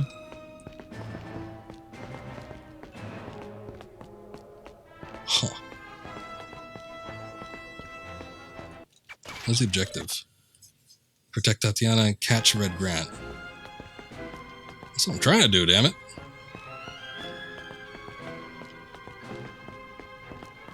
I don't think the game glitched, did you? I hope not. Oh, look, okay. I missed the switch. There we go. And of course we have like people blitzing out there now to try and kill her. Oh, shit, that guy's got a shield. God damn it. Trying!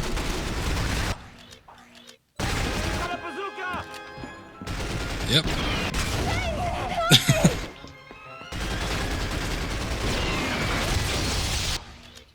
It's the only way to get rid of you, assholes.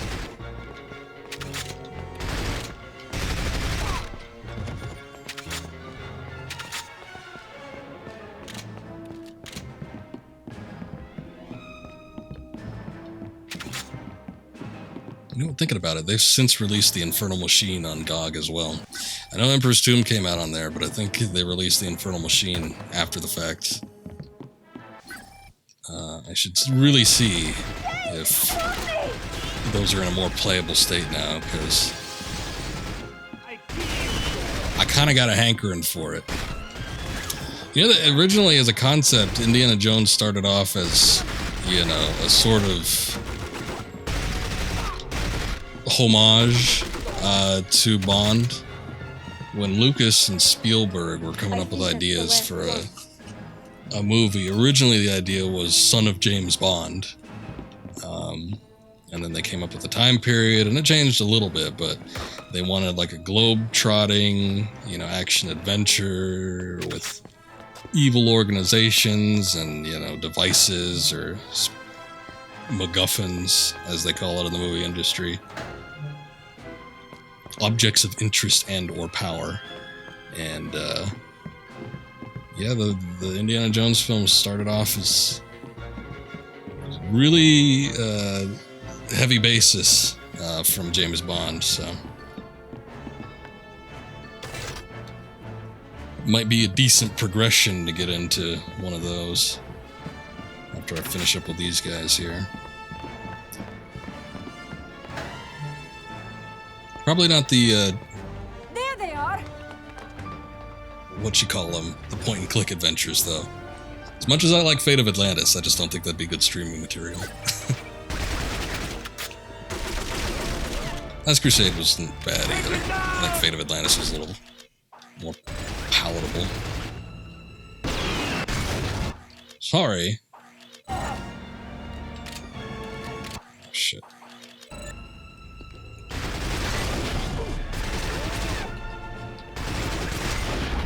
Gotta use his grenades sometime. Oh, shit.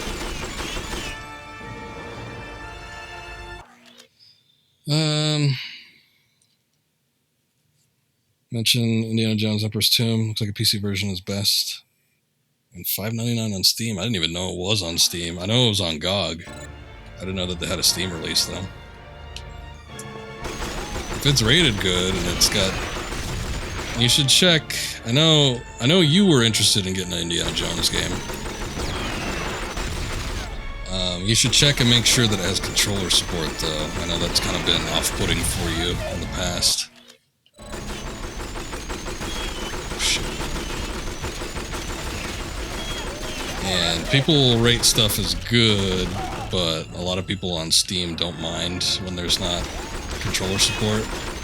A lot of people on Steam actually prefer it when there's mouse and keyboard support only, or at least want mouse and keyboard support. If they don't get it, then they bitch. But, could be good.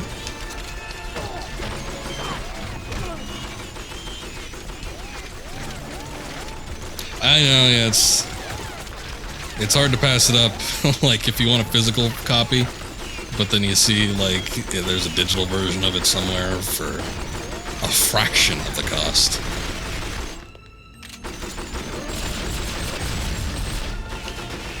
There we go. This train had a lot of goddamn turrets on it.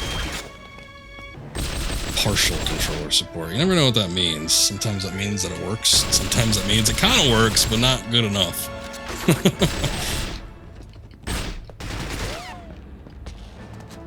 It's especially when it says partial controller support for modern games, it usually means full controller support. But when it comes to earlier games like that, it could be a little bit iffy. So, you never know. I would probably take a look at the forums and see what they're talking about. I feel like when I streamed it, I was using a controller, though. I thought for sure I was using my Xbox One controller.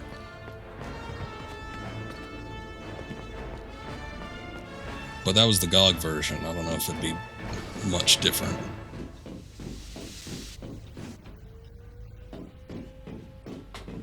You gotta figure out how to stream PC games. Don't mess. Yeah, but you've done it before. You streamed like Half-Life Alyx for a good, and that was VR on top of that. But you streamed that for like a good few hours, I think. Oh, good. She's out of my way. She was blocking my way. I thought I had to go back because she was in the way. Here, let's see. I feel like you did something else too. I know you had that Grim Dawn up there for like a minute. I don't know what happened with that though.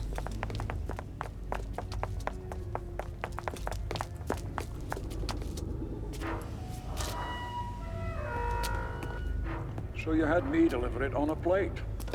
It's brilliant. The first bullet won't kill you, nor the second, not even the third. Not until you get over here and kiss my foot. Tell me, which lunatic asylum did they get you out of? It was a weird line in the original movie too. I saved your life at the Gypsy.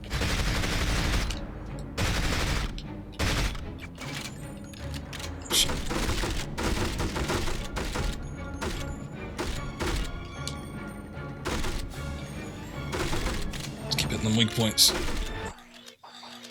Okay, what do I got? I got a bazooka. That's when he starts running, huh?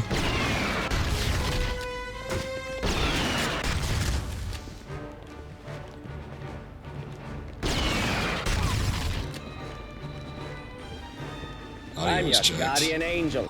You gotta watch what your audio output sources are. It's usually the cause for that. Let's do the switch ammo. I have one special ammo for the bazooka. What the hell could that be? No special ammo for the Magnum, though. What a shame. Oh, wait, no.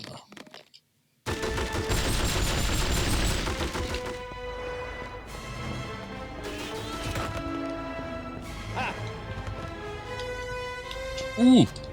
Don't do that. I don't think so.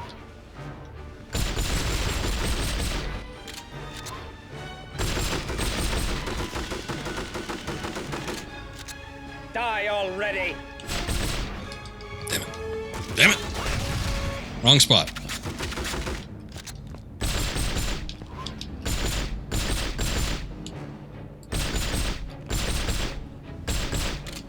Oh, shit. There we go.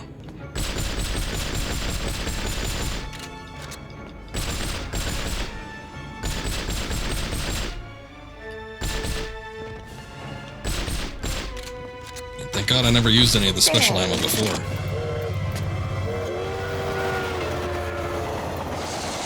Oh no!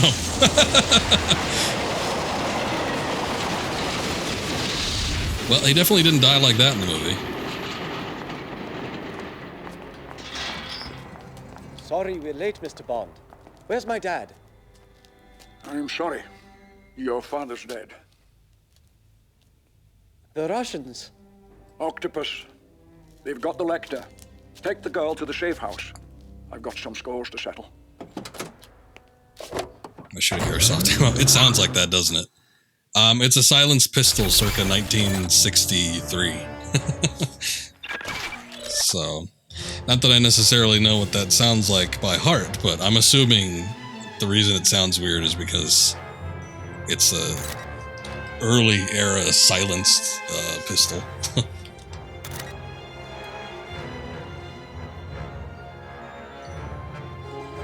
Should look that up. I wonder. I know silencers have been around for quite a while, but I do kind of wonder what they would have sounded like in their earliest incarnations.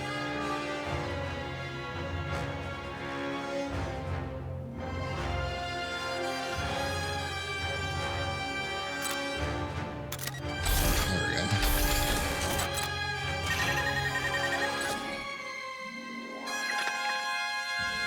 Factory. See, this is where it starts to veer way off from the movie. There wasn't no factory or nothing. Eva to an Octopus smuggling operation. Destroy the installation and put them out of business.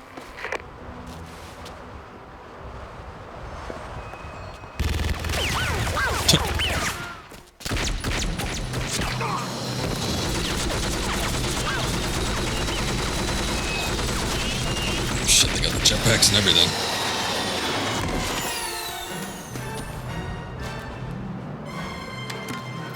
Didn't quite help you out so much, did it? This is a very immobile target in the air like that.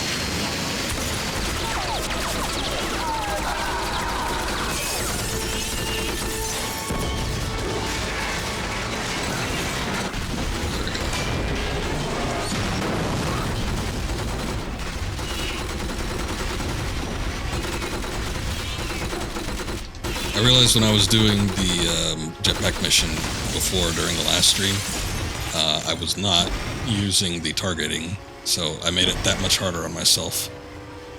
For some reason I didn't think it had targeting, but then I was rewatching the stream, and at the beginning of the game, when you do the jetpack at the intro of the game, you've got the lock on. And for some reason I think I tried it and it didn't work with a couple enemies because I think they were too far out. So I just assumed that it didn't work at all. Which was dumb on my part, but, you know. Can't all be perfect. However, seeing that we have a lock on here, though, it's much more palatable.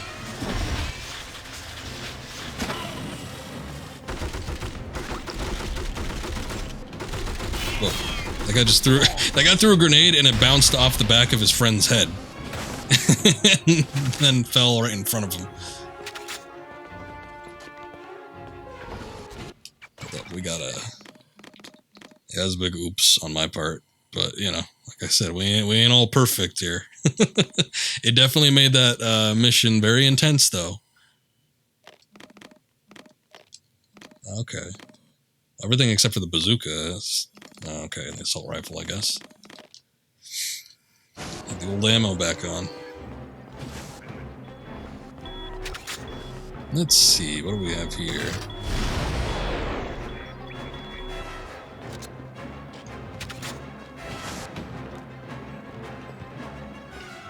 Giant electricity storm going on in the background.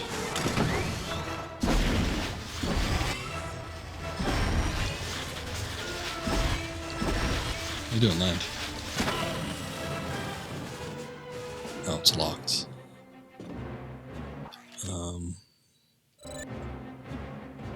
There's a... Okay, I see it. Oh, shoot, that's coming from there. Damn it. Alright, well, whatever. It's not like I can't fly it from over here.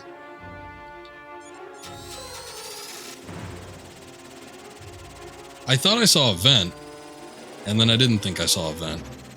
Oh, no, the doors won't open.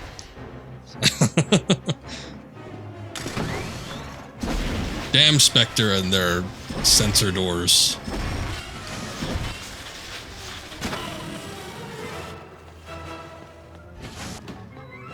Yeah, there it is. It looked shiny, and then when I saw the door was shiny too, I'm like, oh, it's just the door. But no, it was this.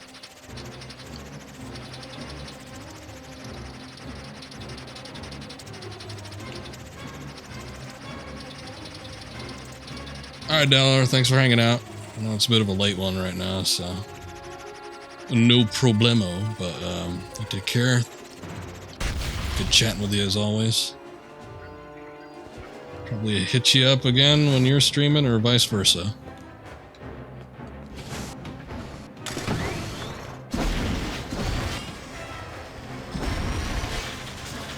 Okay.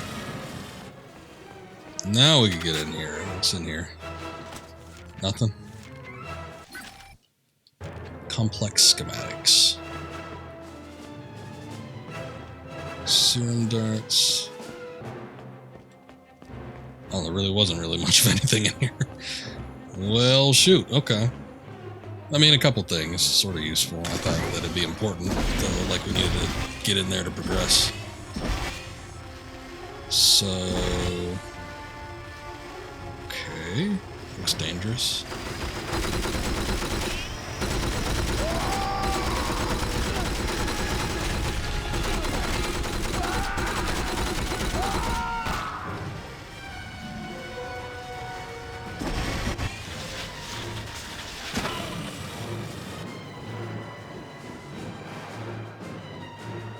Some special ammo.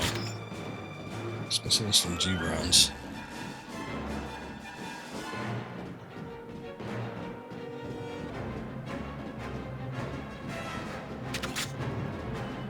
Oh, I see. Okay.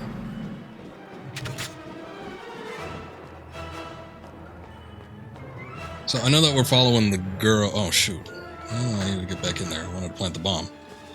I know we're following the girl to get the Lektor back, but what the hell is this a factory? I mean, you know, I assume it's Spectre or Octopus's personal factory, but what the hell are they making here? Is this general purpose?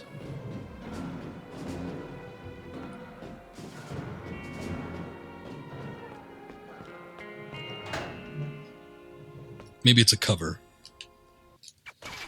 So since we got it, I might as well put on that snowsuit for low temperature operations.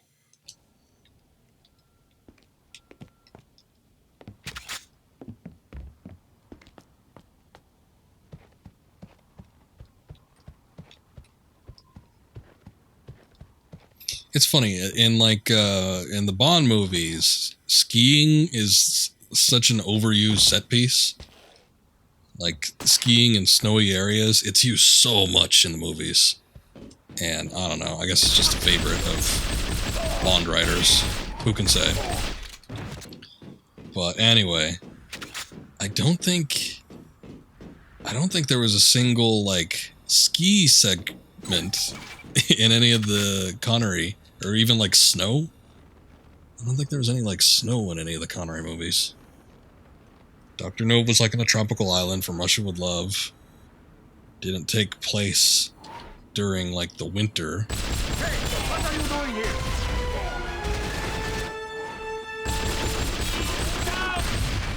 And a lot of it was in other parts of Russia.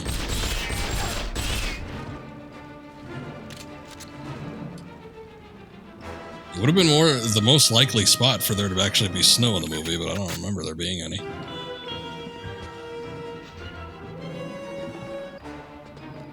Thunderball was another one that kind of took place in the like mostly in ocean territory and on an island. So that one was tropical too, and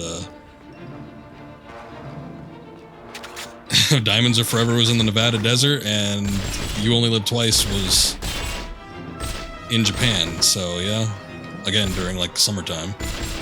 No snow to be found in the Connery movies. Kind of weird. I guess they felt they had to add it in this one since they had the opportunity.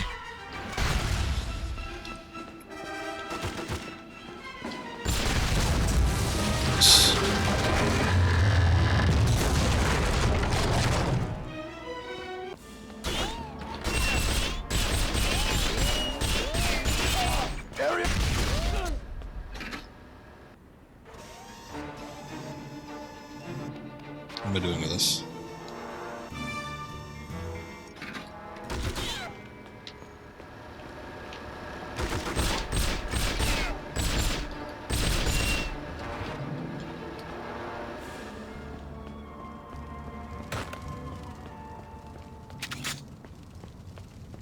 Just special ammo.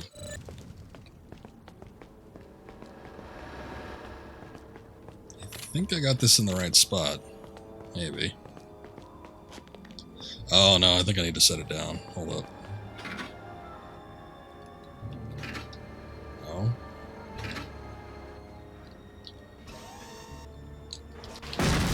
Oh, okay. Oh, I see.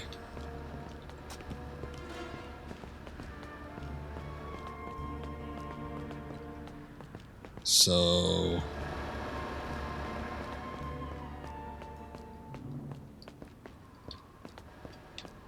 I'm confused. Can I shoot that?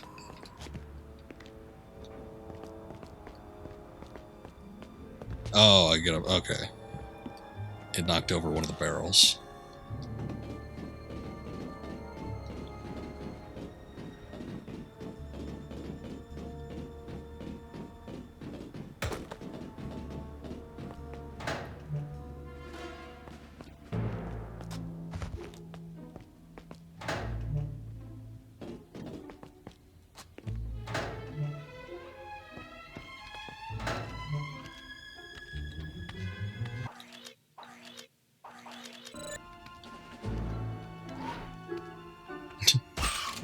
Stupid octopus hats.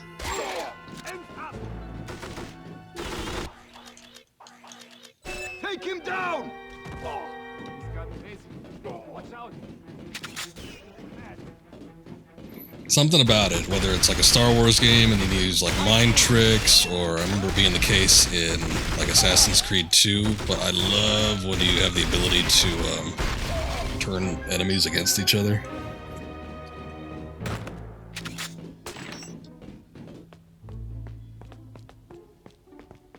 Especially in the case of like Assassin's Creed 2, I just love I'd get the biggest kick out of doing it just in the open free roam.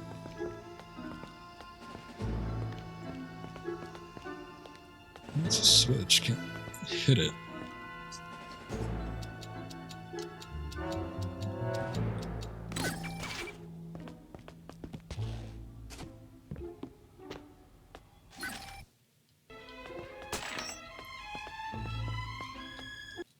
Let's take a look at our upgrades. Got 65 points. We'll do the last armor upgrade just so we get full health.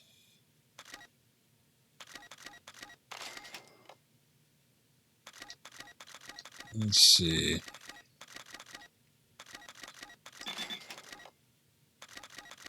Armor piercing rifle. That's the new thing we got. I'm sure there's not going to be a ton of ammo for that.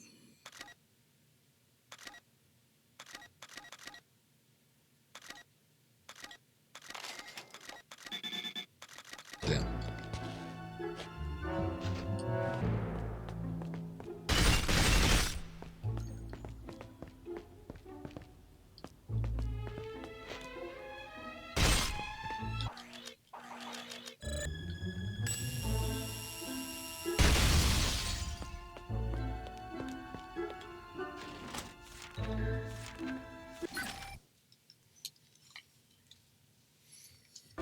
Schematics. Hold up, I'm gonna check something real quick.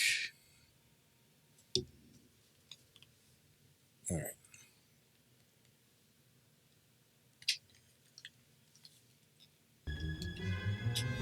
Still gonna find another spot to plant a bomb. I don't remember how big or small this level is, but it seems like we've been going through it for a while. Factory key. Uh-oh, that sounded like it kicked something off. No? Okay.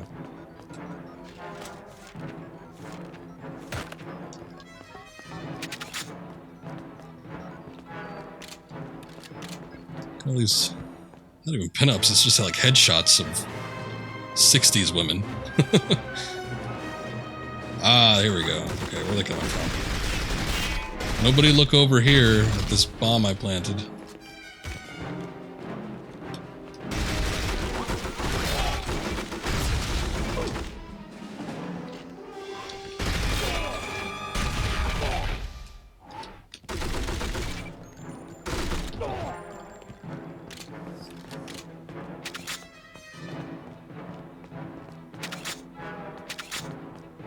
I think we need to go all the way back outside.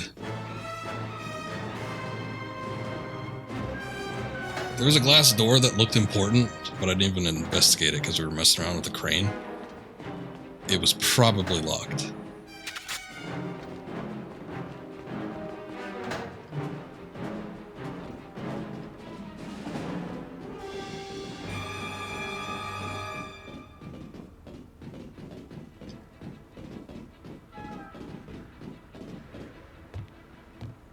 Careful here, because I don't know how this game registers fall damage.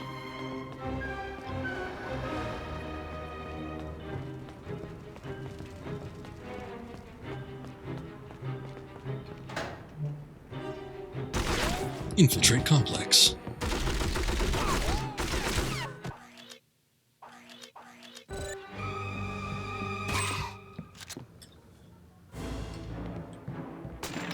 Oh. Well, damn, I thought there'd be more of them in there. Guess not.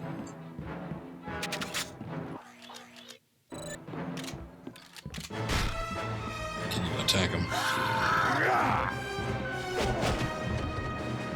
There we go. He just shrieks in pain. I'm gonna look at these, oh wait, we can't access them from there. I'm gonna look at these attaché cases. Seems like I've missed quite a few.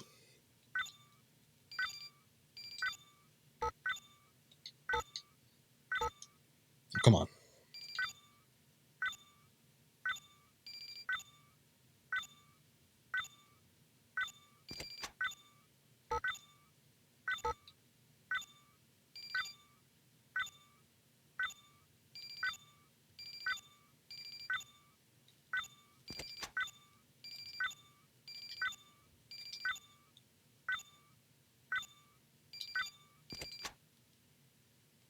"13 research points awarded."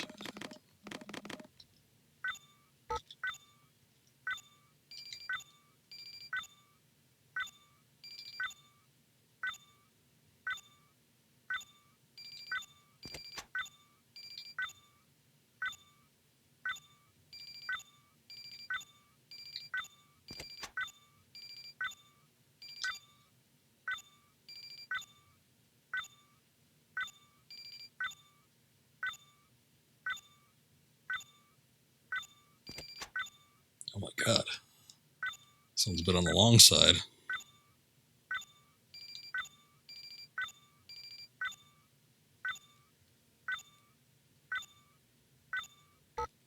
Oops. 17 points. Not a ton, but whatever works.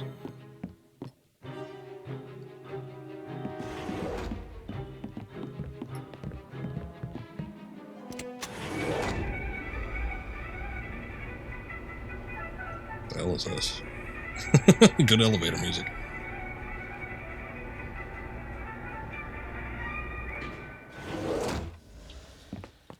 Sounds like something from Ren and Stimpy. Of course, they borrowed most of their music from like free tracks that were provided by Viacom, so I'm sure it's the same damn thing.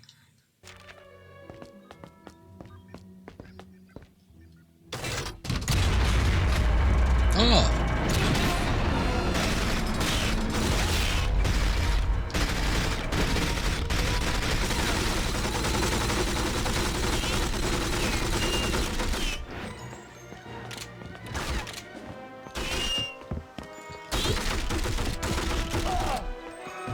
Just come rushing on in here. Yeah, it wasn't a lot, but I mean, it's extra. It's little mini game stuff, so it's kind of whatever. Now again, I had played this game before I actually saw the movie when I first played it, when it came out all those years ago, and yeah, after watching the movie, I was kind of like expecting to see like the secret base facility and whatnot, but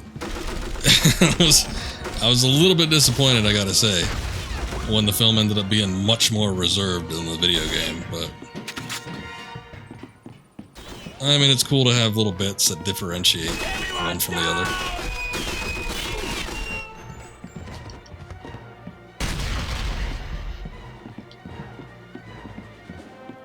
I gotta plant a bomb here somewhere. It's got the look, though. This definitely looks like the like high-tech 60s.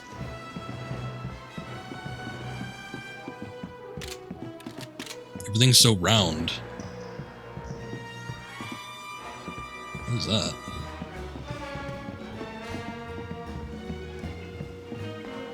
Ah, the locker room.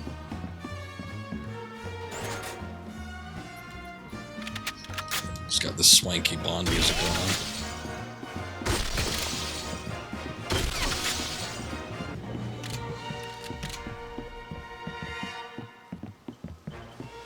classic theme. I don't know that there's any other piece of music in movie history that's as recognizable as the Bond theme. And yeah, I know people are going to say, oh, Star Wars, or something like that. I don't know, some crap. I remember talking about that subject before, and somebody said Lord of the Rings. I'm like, what the hell even song are you thinking of? I thought about it, the Shire music is a little bit memorable, but I don't know that people would just pick up on that if they heard it.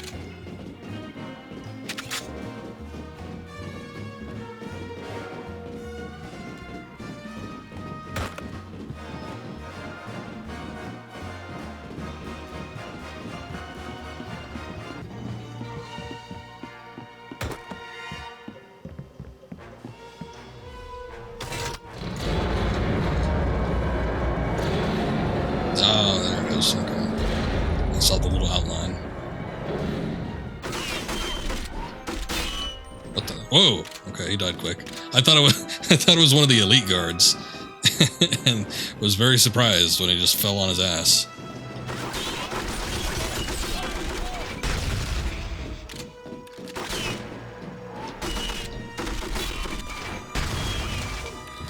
Oh yeah, we are no longer in winter territory. This feels like it should be covert uniform worthy.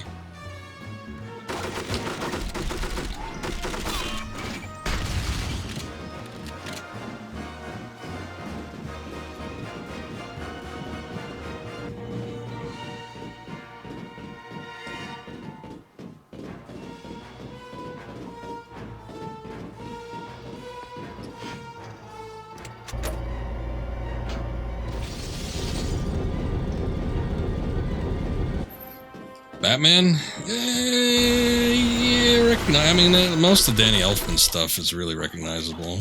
I guess we can count that one. Whoa, Jesus.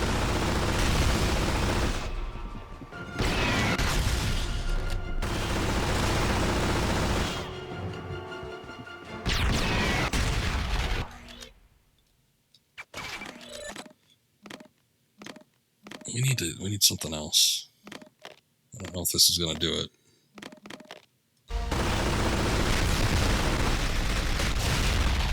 Alright, that did it. Here I am wondering what the hell that was. It's the super octopus robot.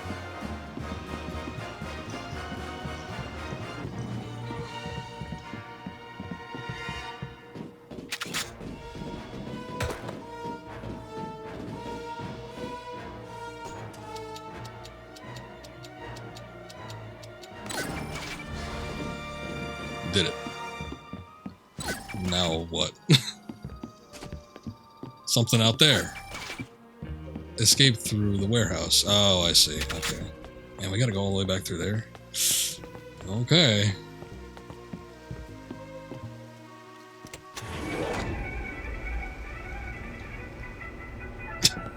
Get the Bond music and then we come back to this. New from the Blammo Corporation. I can see some kind of shitty commercial being attached to that.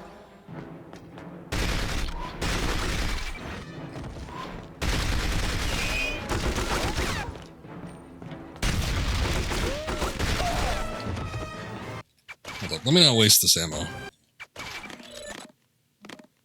Kind of wish there was a button for this, but instead of having to go through the menu each time, but it is what it is. It's not terribly intrusive.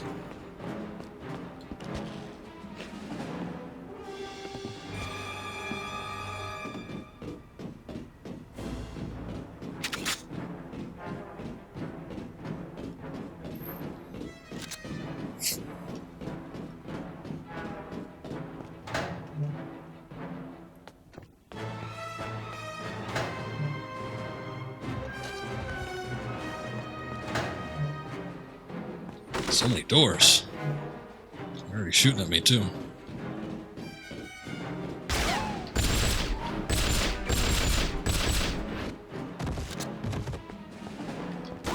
Hope none of you guys took that bomb.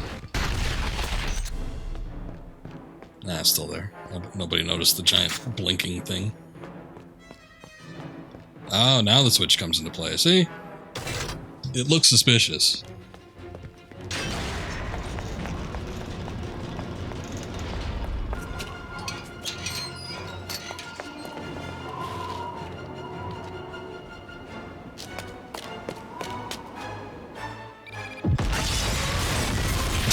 Forget to do that.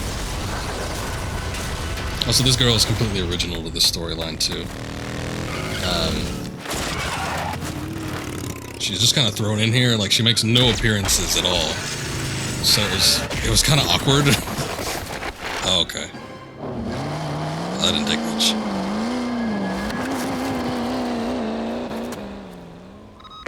Base, this is Eva. Set the tunnel charges to blow. I don't care who's inside. We have to stop Bond. Voice crack. Uh-oh. Whoa.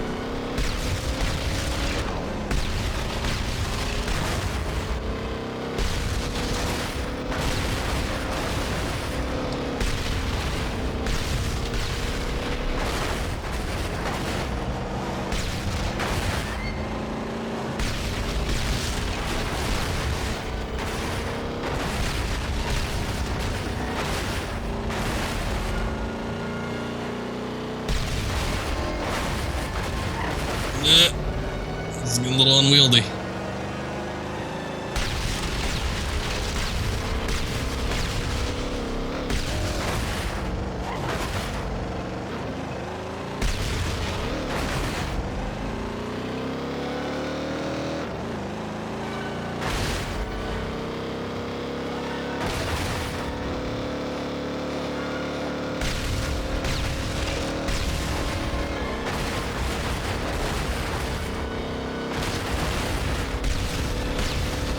Short on time here.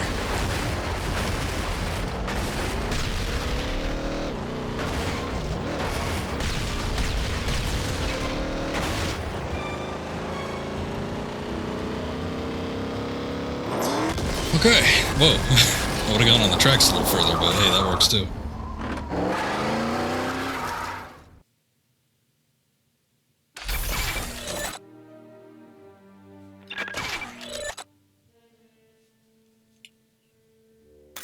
It's a little over time, but that's not that bad. I feel like we're running pretty close to the end here. Like maybe just give it a half hour more and we might be at the end of it.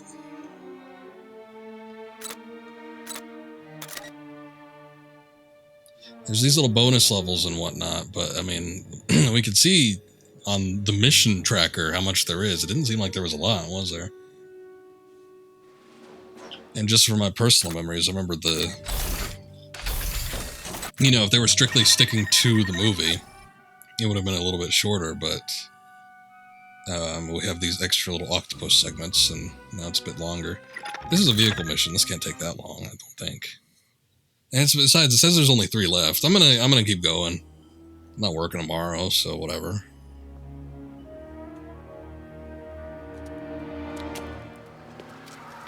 James!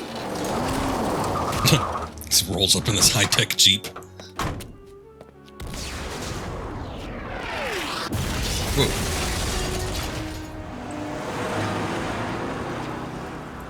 James, there's a dock nearby. If you can get there, you can get out. Tanya, into the car. Find the dock key. It's hard to do when we're in a car.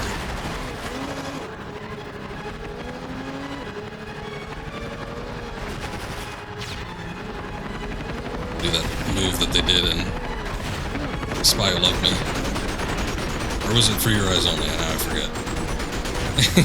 He just like made a U-turn and it thwarted the helicopter that was chasing him.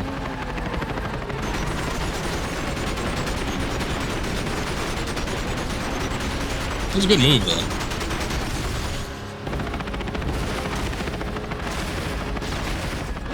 Whoa! Whoa!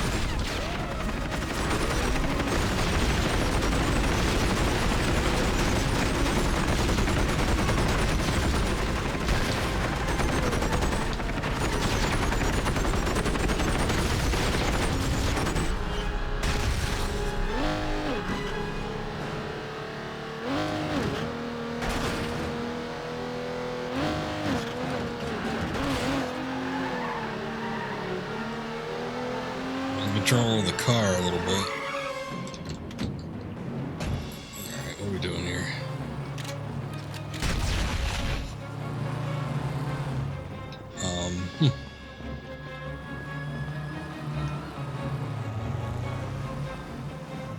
Why do I need to exit? Oh, maybe down here. Okay. Shoot. Whoa! A chance to orient myself. Christ. This ain't working out.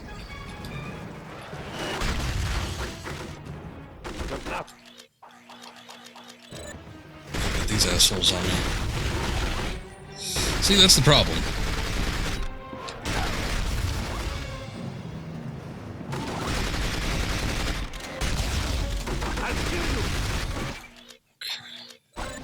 I'll kill you first.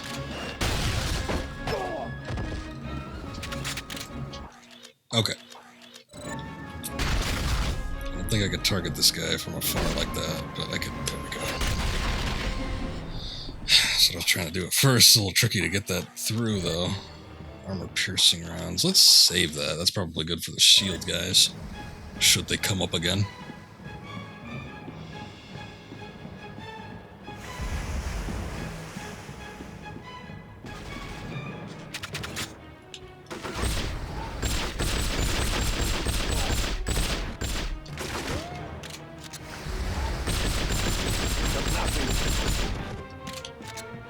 You say I felt nothing?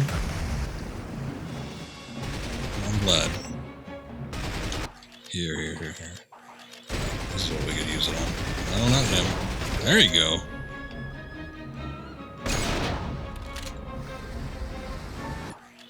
Not bad.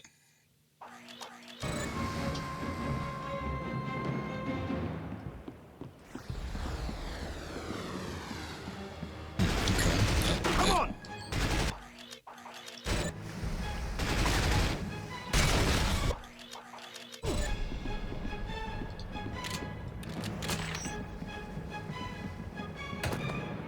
Grab this armor while I'm at it. Might be something down here.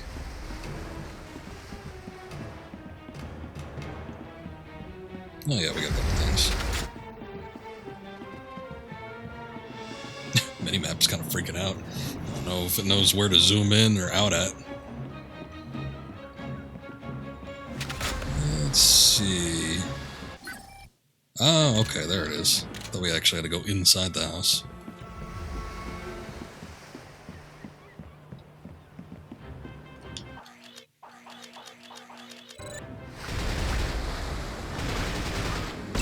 This guy's just running around like an asshole.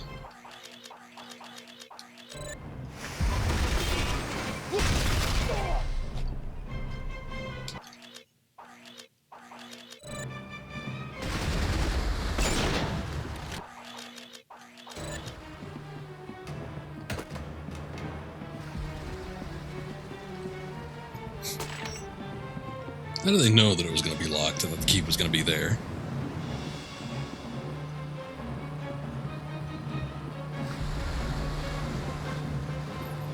Oh yeah, I've been seeing them, hearing them cars too.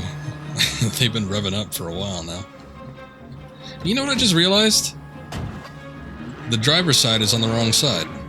This is a British car. It should be on the right.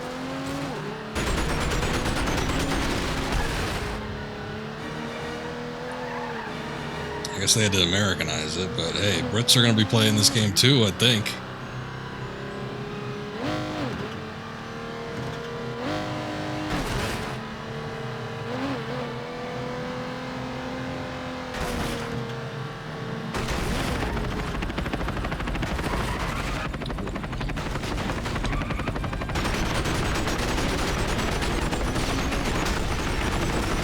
Yeah, you don't think about it at first, but it's definitely the case.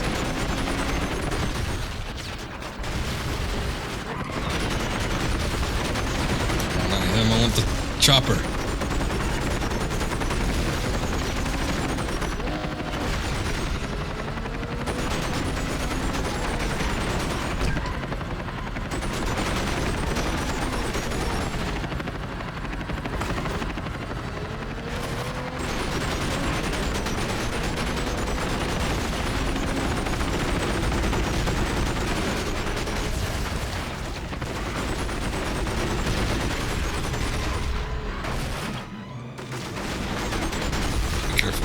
garages out here, I'm sure.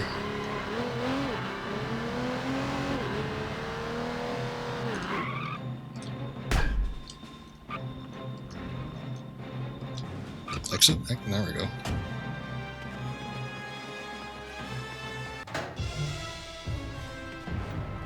Oh, we just run it from here.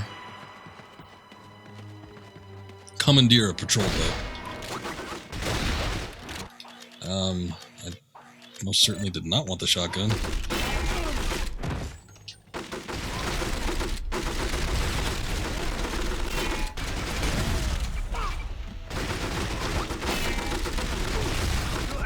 Shit. It's bad spot, bad spot. Watch for a grenade! I wasn't necessarily aiming at him, but hey, that worked too. Grenades!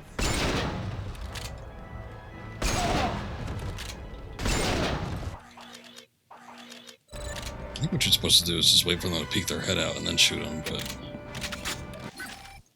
Since I got that armor-piercing rifle, might as well.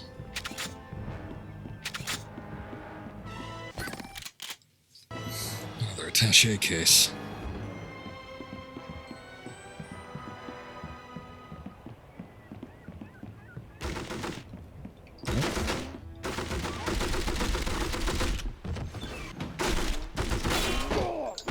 Minimally do we have issues with the auto-aim in this one. I feel like the auto-aim in this game is much better than the auto-aim in Everything or Nothing.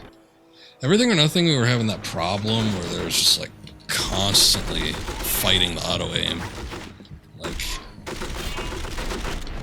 it would just continually be targeting someone behind who you were trying to hit, and it just got to be a huge pain in the ass. But I feel like I really haven't had that issue, except for that one moment right there, like right when we entered the boathouse. It's like there was somebody closer. You just threw a grenade at yourself.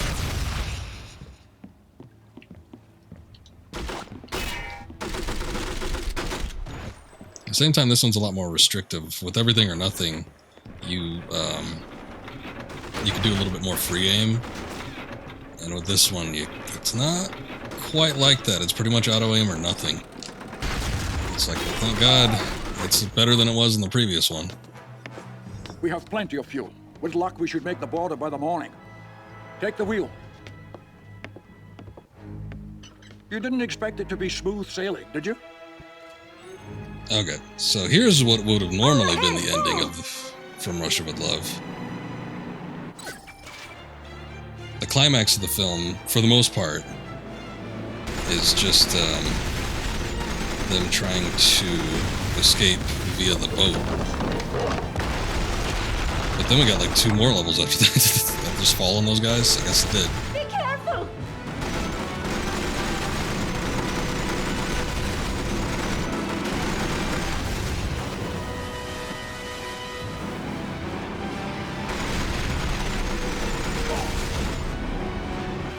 Yeah, you gotta watch out for those exploding houses.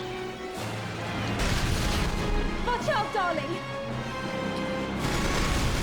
It's like we barely had a relationship in the game. Why is she saying Here darling? behind us.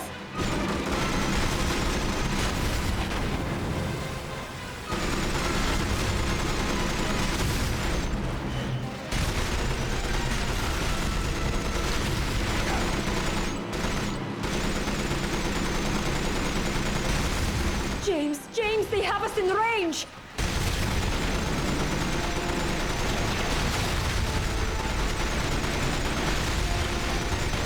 Thank God this patrol boat has a military-grade assault rifle minigun on it.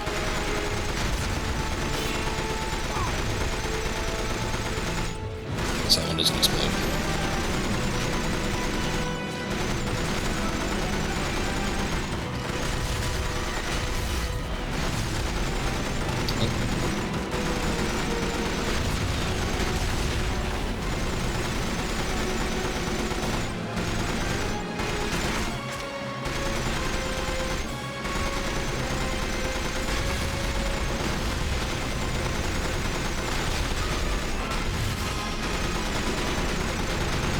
Is that tank? No. Okay, looks like the tank should have been done with. There's a dude back there. That other house won't explode. That's not one of the exploding houses.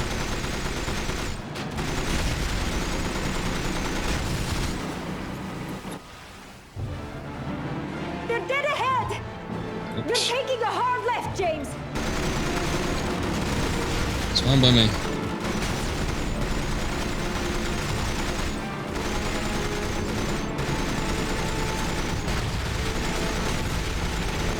So in the movie, and they might do it at the end of this sequence here, who can say? But in the movie, they are pursued by multiple boats. It's like 3 of them. It's not like a full military assault.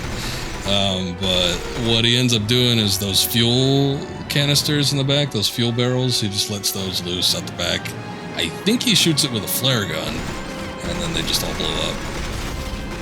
So it's kind of like a one and done deal.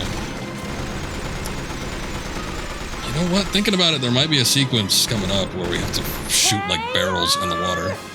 Whoa, that's a bit risky, Tatiana.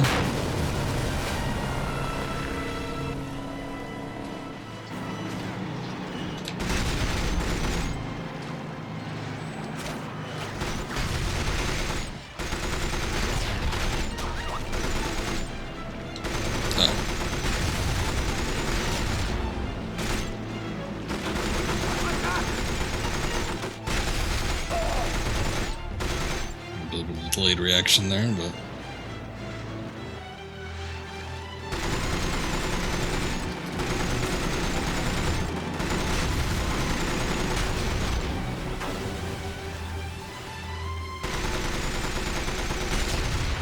Watch out, darling!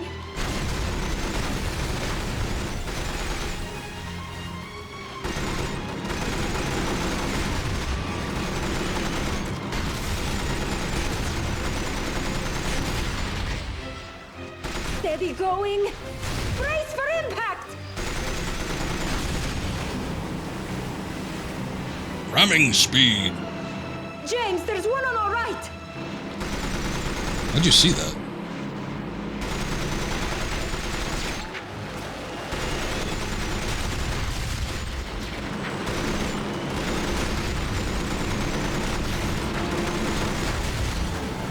I didn't even see it, and I was looking right at it. Uh-oh. That's not good.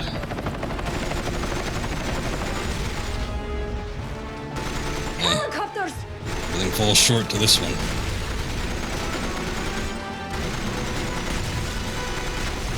Steady now.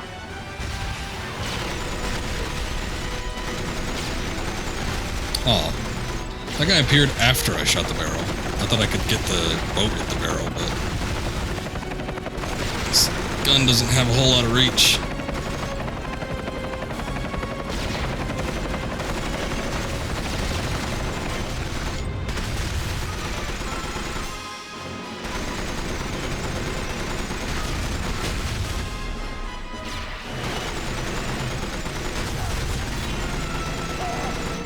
Where are these guys coming from?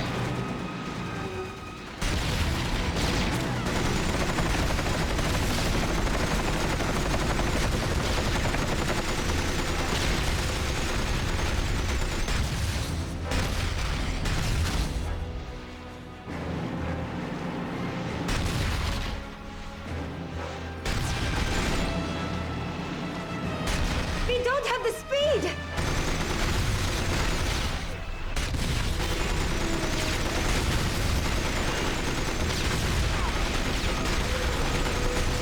It's like they spawn from where those houses are. I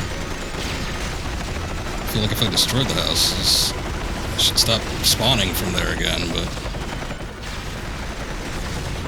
Brace for impact!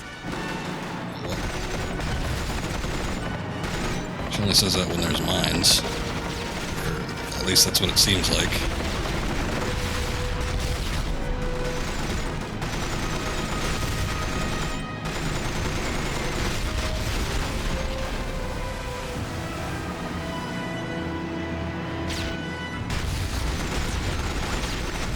You guys need to leave. Just keep getting resurrected.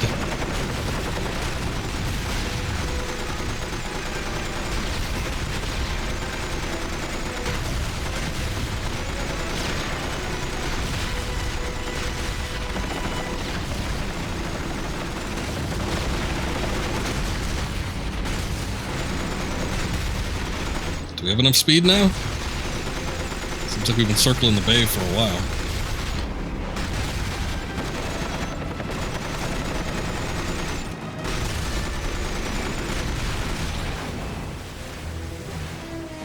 Watch out, darling!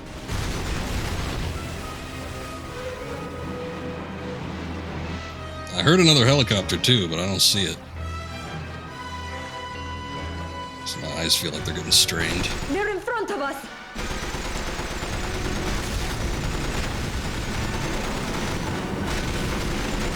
Sorry, love!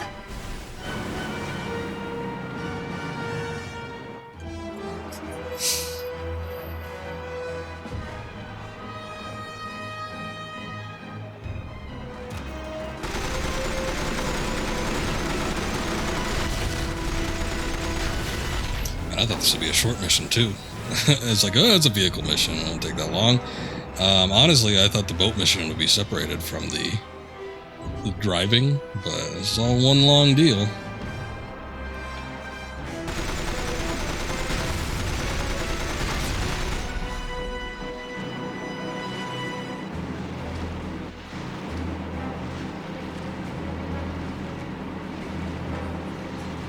Almost there!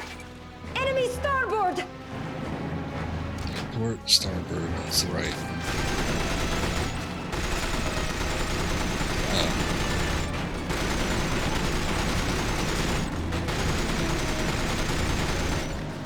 I don't think she knows her port and starboard sides.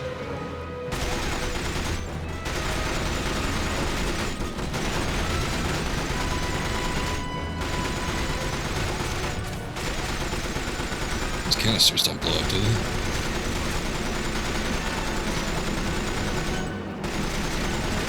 There's like something bright in the distance, and I'm not sure what it is. I guess it's taking enough damage. It's in the yellow. Oh, there it is. It's in the red.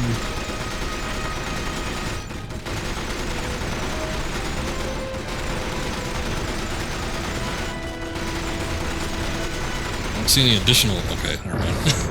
I was gonna say I don't see like any weak points or anything on it, so I'm supposed to be hitting something else, but I think you just have to shoot it until it dies. Whoa, what's going on with the boat?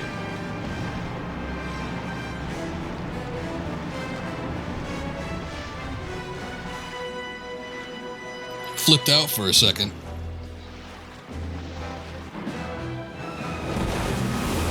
Tanya, full speed. Keep her straight.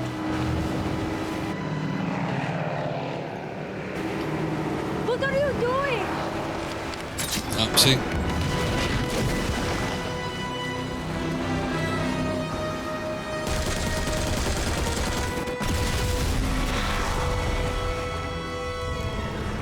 They still got it in there.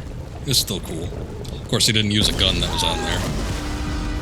Pretty sure he shot it with a flare gun. And he doesn't have his sea captain's hat, unfortunately.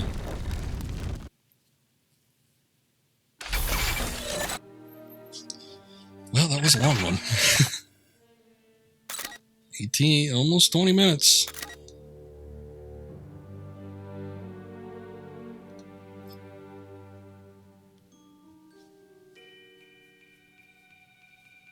I was going to say, despite being a rail sequence, I don't know how we missed the time mark, but then I forgot. We had the whole car segment at the beginning, so that's what added on up to the time there.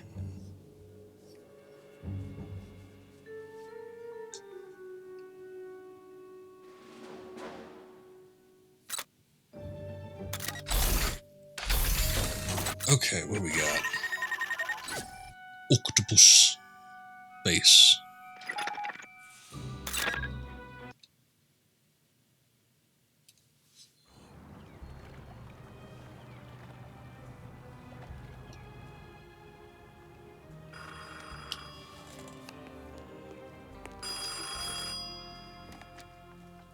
Bond. I'll hold. Oh, that should be the bell, Captain. There's money for a tip on the table. Good morning, 007. M here. Morning, sir. We're on our way to the airport. It should be routine from here on in. Not so fast, 007. It seems another matter has come up with our friends from Octopus.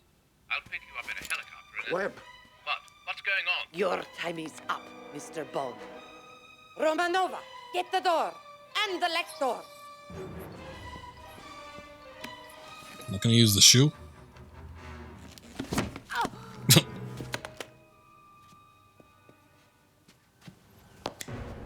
Ah, there it is.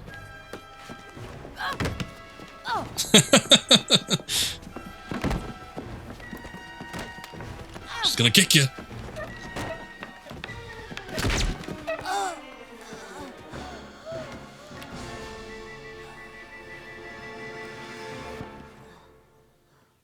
Okay, so from the looks of it, I know what you're wondering. Horrible woman. Like, Yes, she's had her kicks. what good is a kick from a knife shoe gonna do? But it is poisoned. I think they failed to disclose that before.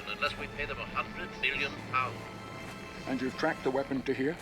We believe it's the Octopus secret base. Not anymore.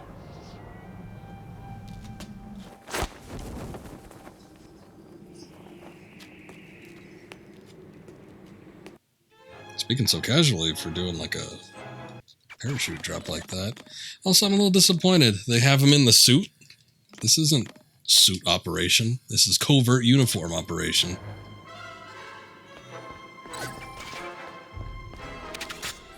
Okay, we definitely don't want the Magnum.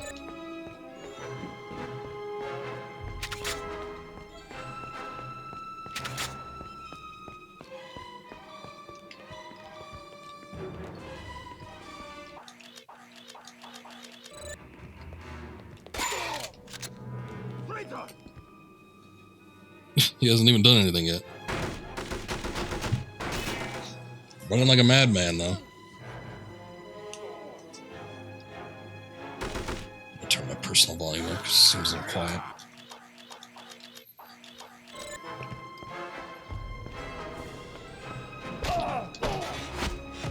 Whoa. This camera gave me whiplash.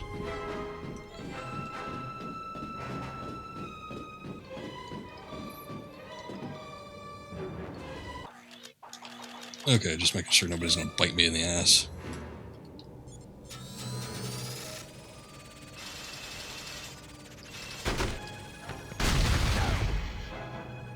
Well, we got him. Probably shouldn't have used it strictly on him, though. I'm sure it's supposed to open the door in there.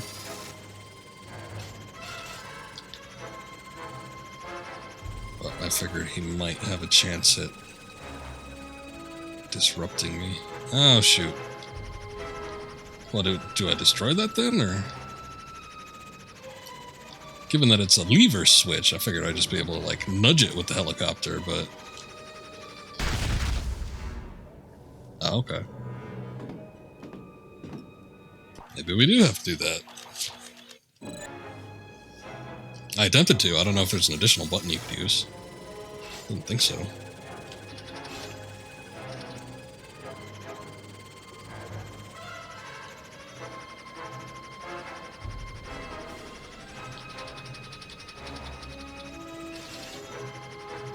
Oh? Huh. I don't know what I'm supposed to do with this. Do you have an objective? Infiltrate the base, okay. Well, what's the Bond moment? I keep forgetting to look at that. Enter the secret room in the missile silo. Okay.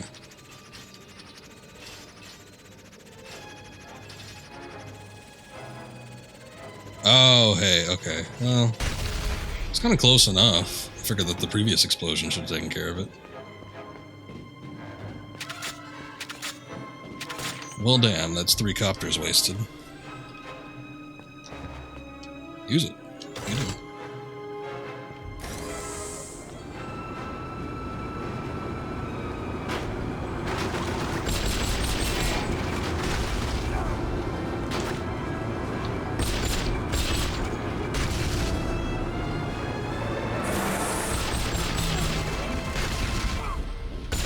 Look, we got monorail type deals. I mean, it's hanging and not... Oh, shit. And not based on the ground, but still, it's the monorail principle.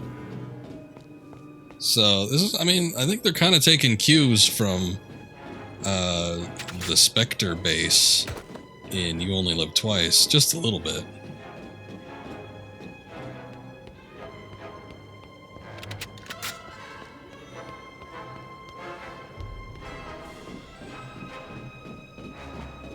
There's like a bunch of rock face. It's been bored out. We've got our monorail system.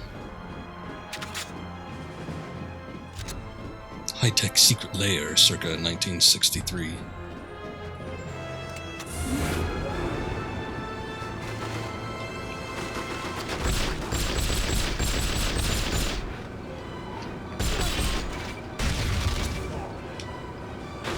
Target is high ground!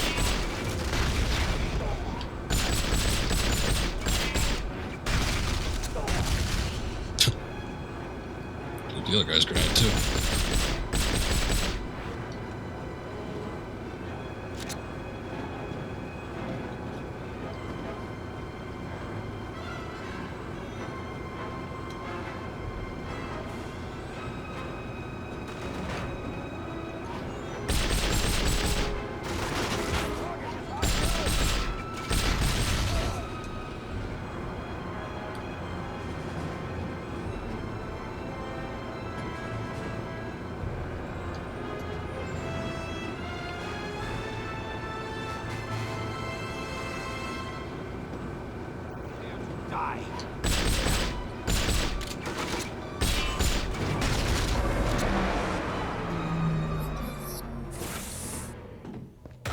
And that ride's over.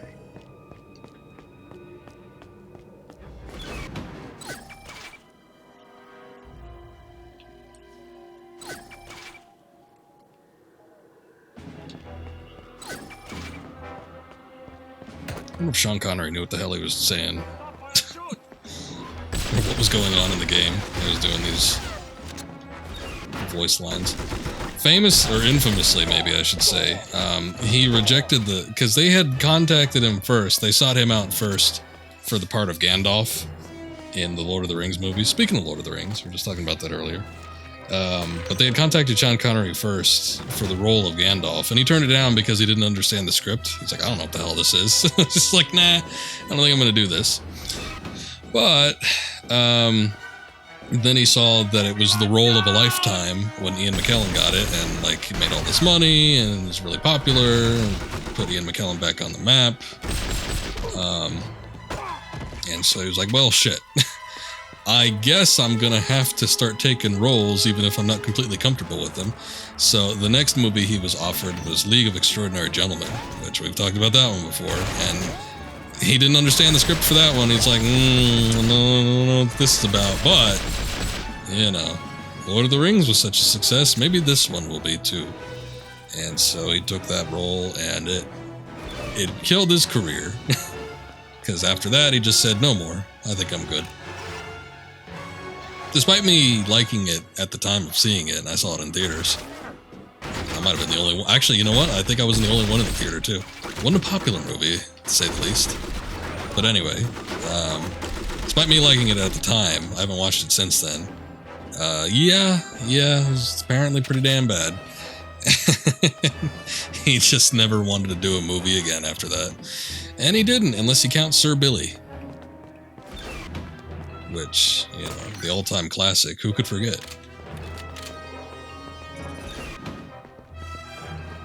But at least they got him to do this.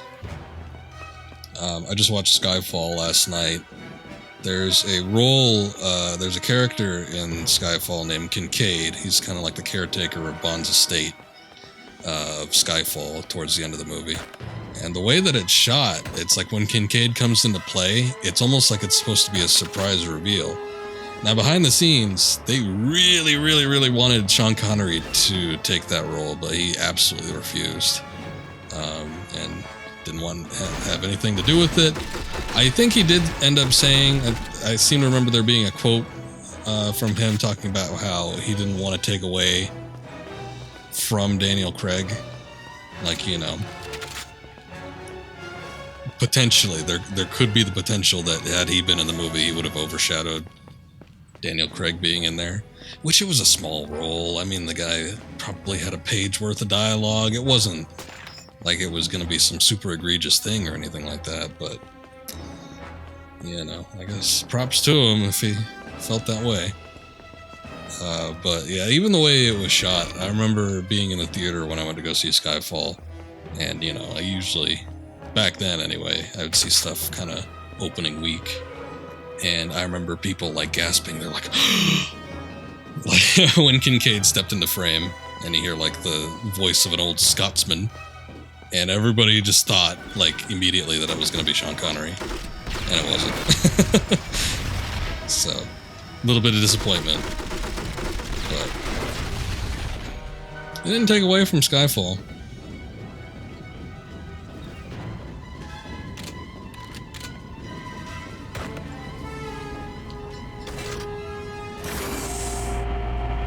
Oh, I see.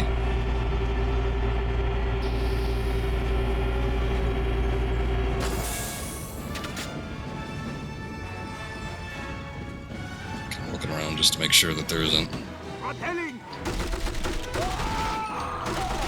some sort of jetpack coming after me. Just a thud.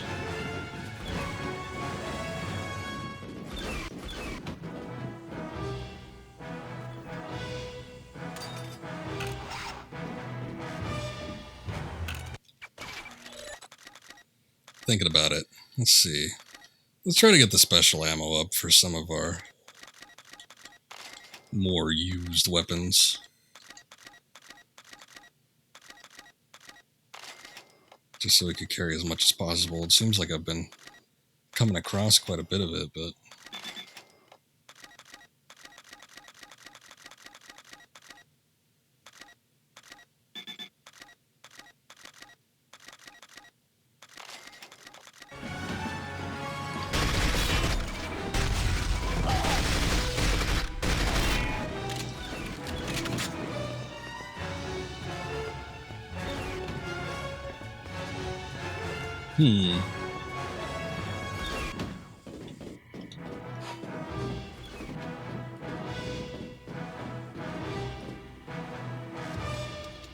Wait, the missile has a bomb on it? Okay. Oh, that was just the warhead, but it looked like a bomb.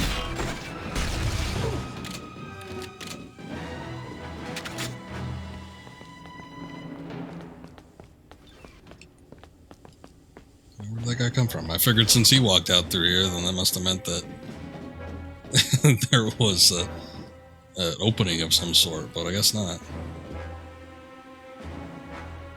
Oh, you know what? Hold up.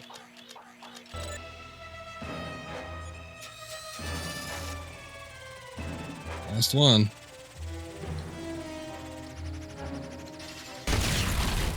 There we go.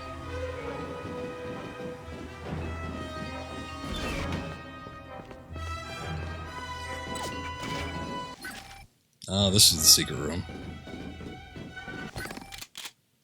X-ray case. Medium body armor. Guess that doesn't open. Okay. Actually, I wonder if I could have shot that with the sniper rifle. It was within visible range.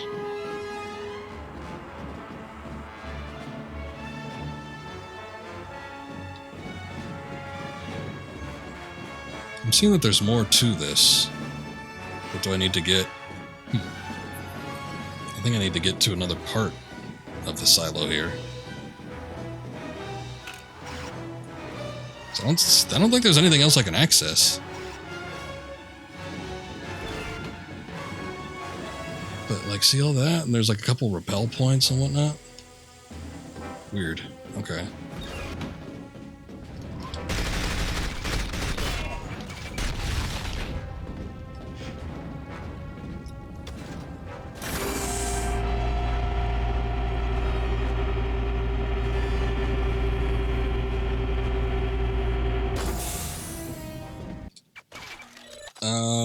Plant a bomb on the fuel intake. But that's at a lower point, yeah? Or is it not? Now I don't know. I mean, there's enemies spawning in here. That tells me that there's something else going on.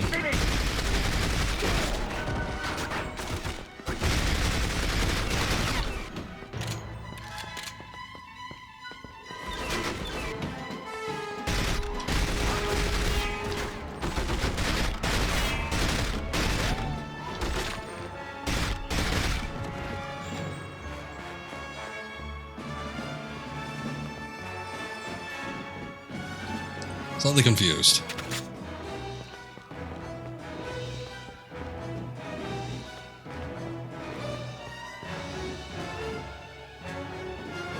Oh, wait a second.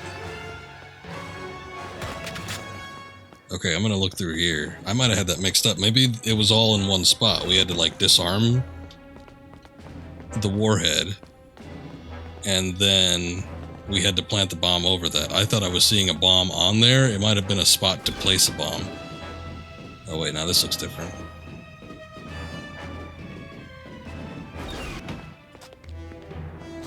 Oh shoot, what should I do? But then there was that whole other area that we couldn't access, so what the hell was up with that? Do we access it from another spot, or what? I'm confused. I mean, this seems to be getting us somewhere. Unless this is just going... No, this isn't going back, because I would have had to rappel up to the second level. Let's just see where this goes.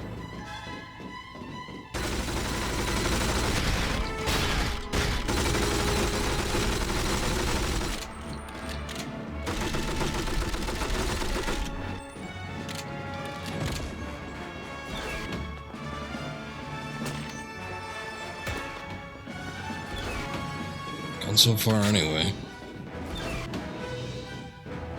Oh, you know, okay. So we get this. This is starting to make some sense. He's all yours. I guess she's not dead yet.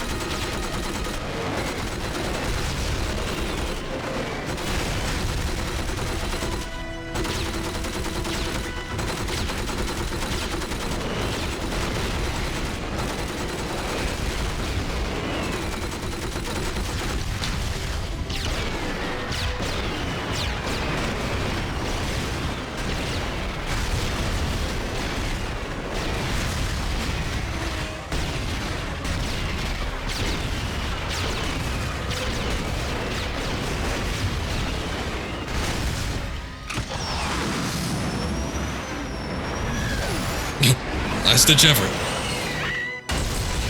Should have seen that coming. Perfectly cut screams.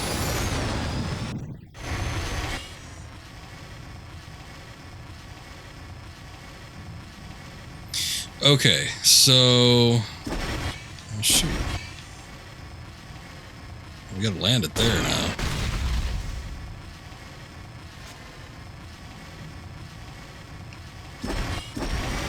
That's what I'm saying. She should have seen that coming. It's a last-ditch effort to kill Bond. If she did get him, yeah, it would have been the same outcome for her. I don't know, unless there was some sort of ejector seat. But I don't think that was the case.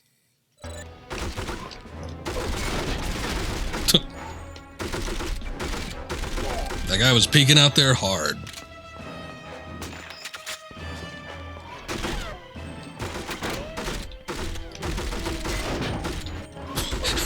I don't know why, but I love how the shield just launches into the air when you kill him.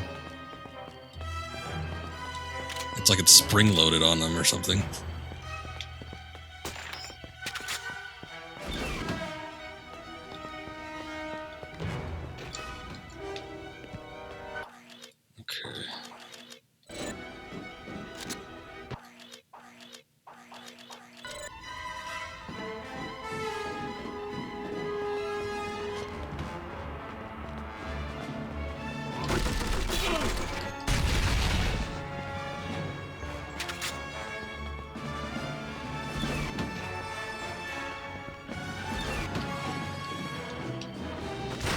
Okay, look, we're back. And we're back.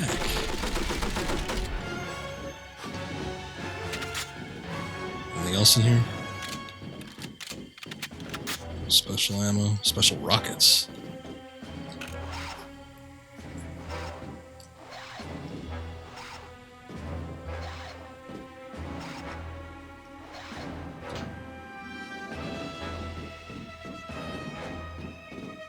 Could use some armor. Would be nice.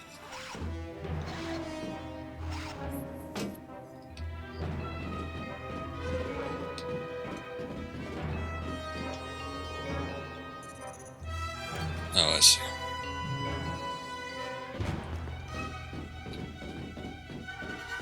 Oh, there's some.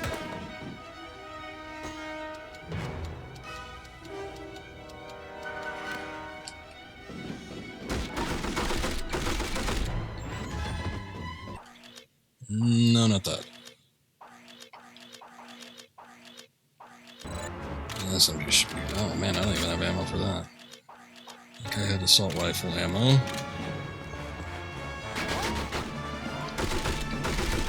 Take him down!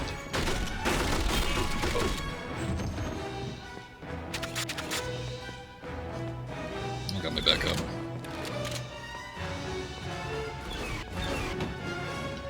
I'd love the shotgun if it didn't suck so much.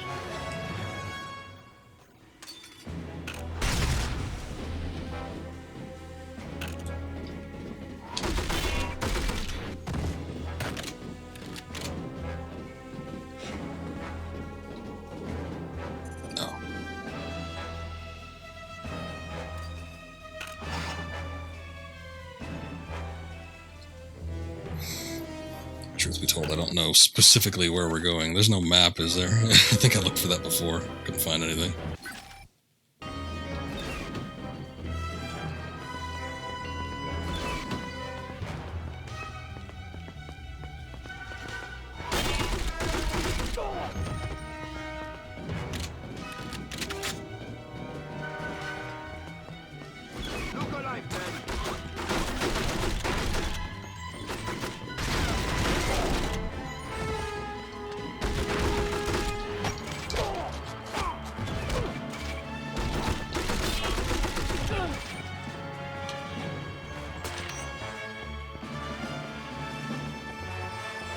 Okay.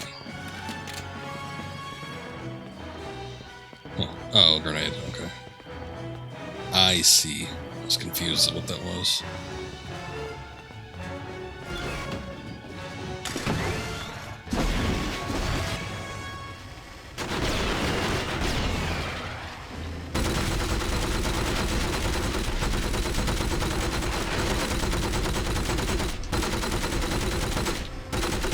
Those missiles didn't work on those guys.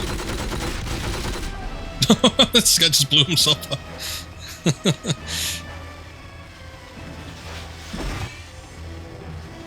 Sophisticated AI.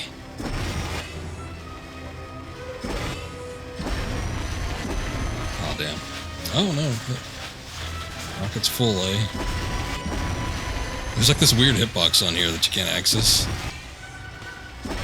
Oh, special Magnum rounds. I didn't even know that the Magnum had special. Or no, maybe I did.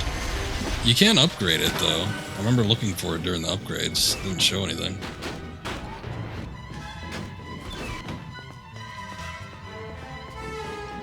Come there! Look!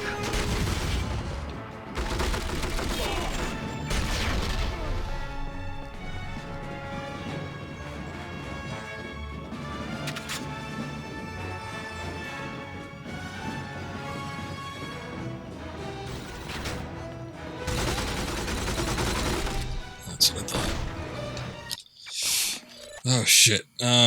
Actually, you know what? That might be the best route.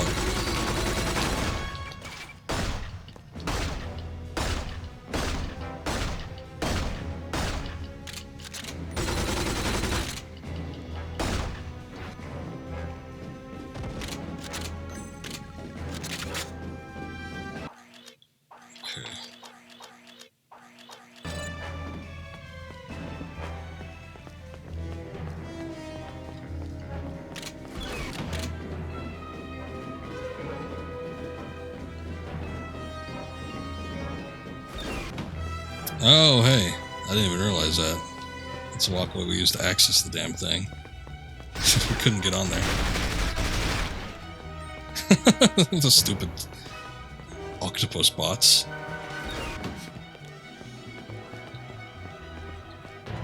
Oh, thank God.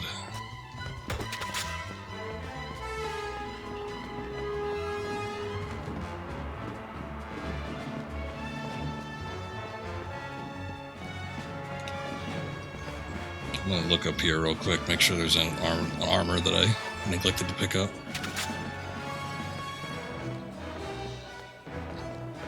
think there is, but I don't know. Worth investigating anyway.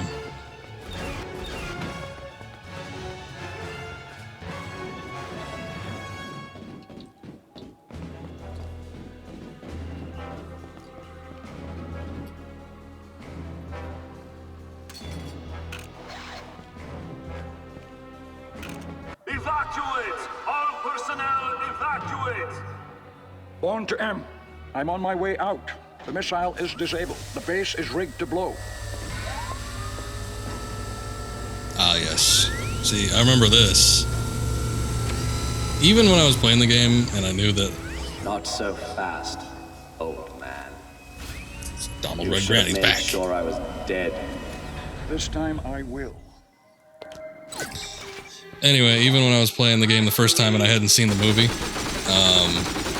when I saw this, I'm like, this can't be in the movie, can it?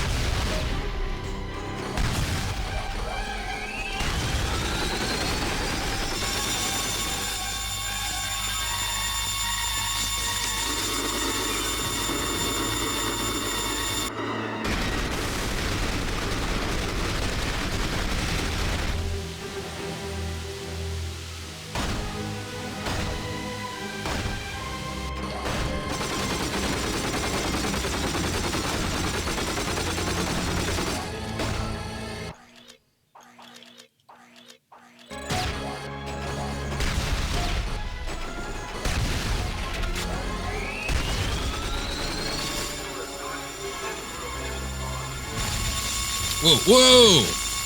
Okay.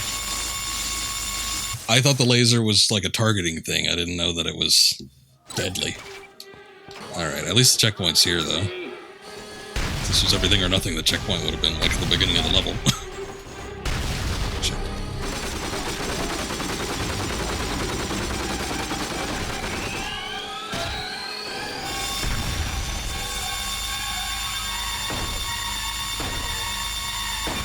I wish this wasn't like single shot. Which it shouldn't be. But regardless of how many times I press this or hold it down, it's like it's no good.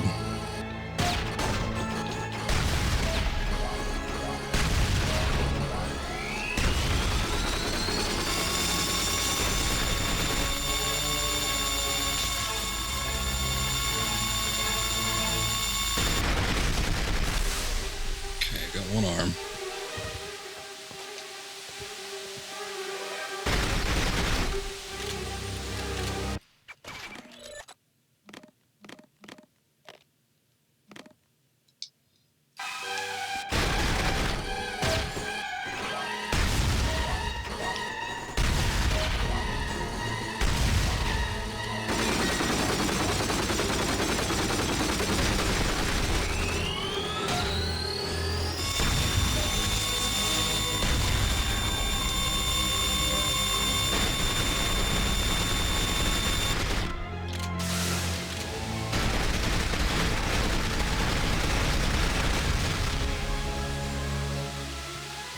It's impenetrable, impervious until we get something else done. No, maybe not. Actually, that might have been the catalyst for it right there.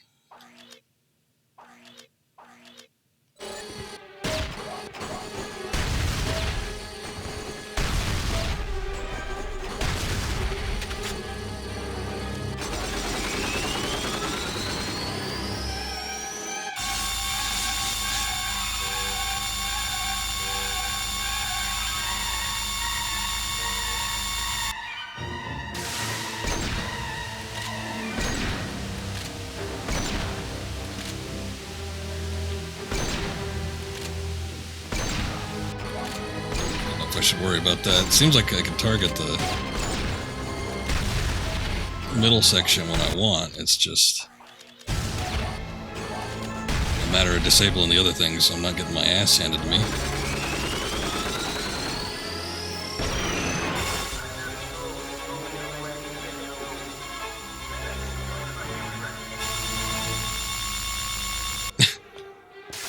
Sometimes he sounds like an Irishman. Oh, let me show you my favorite. I'm just not sure what that's about.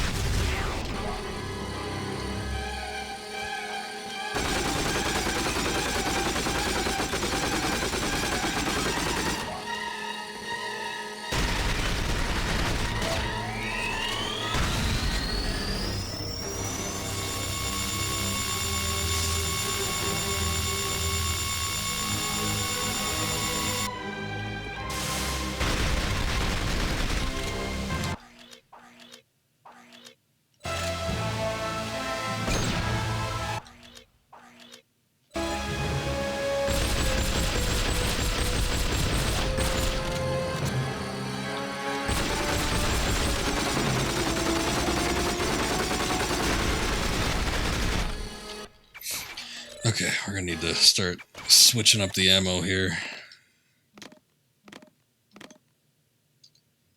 It's a damn shame that's no good.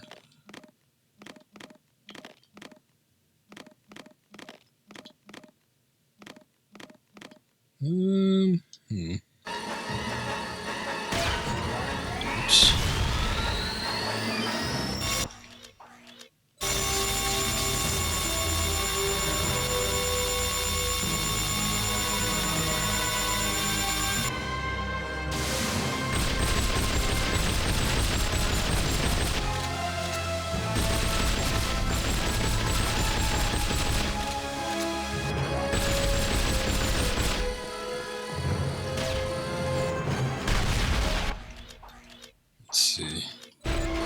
This does a little more, get some more kick in that.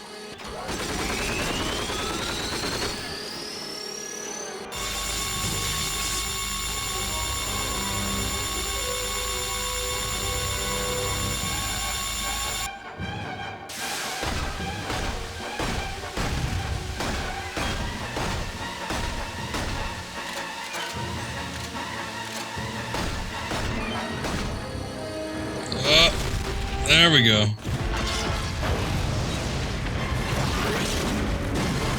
Suck on it, Donald.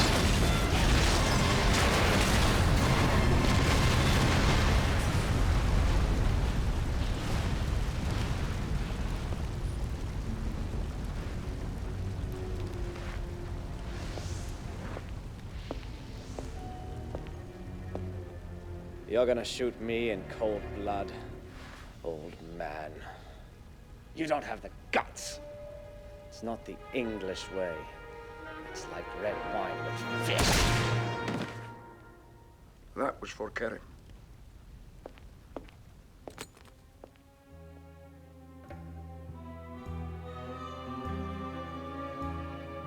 James, now that it's over, I hope you don't find me disappointing. I'll let you know in the morning.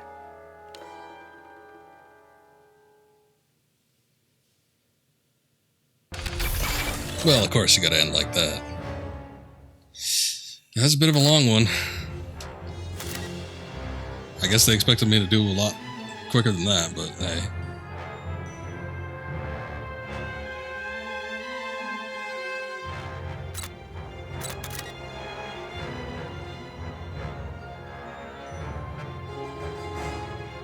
So it was, that seems like it would have been a definitive, like, end level. Unless this is just like cutscene.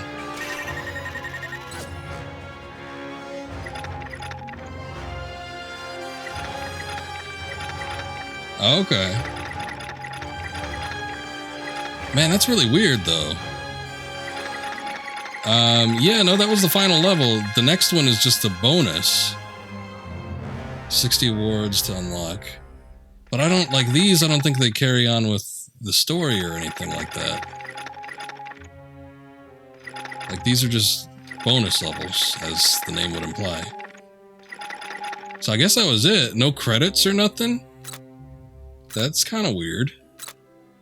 I mean, unless it does it at the end of the level, but I just don't see that being the case.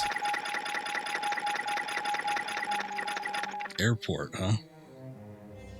And you gotta get 72 awards to unlock it. Well, I mean, that ain't happening. I'll double check. I think that's the end, though. I don't think we could do anything more than that. But I'll take a look and see if there's something else. And if so, then we'll come back to this game. But if not, then that's kind of it. A little disappointed because we didn't get the little closing video that we usually do with these games, but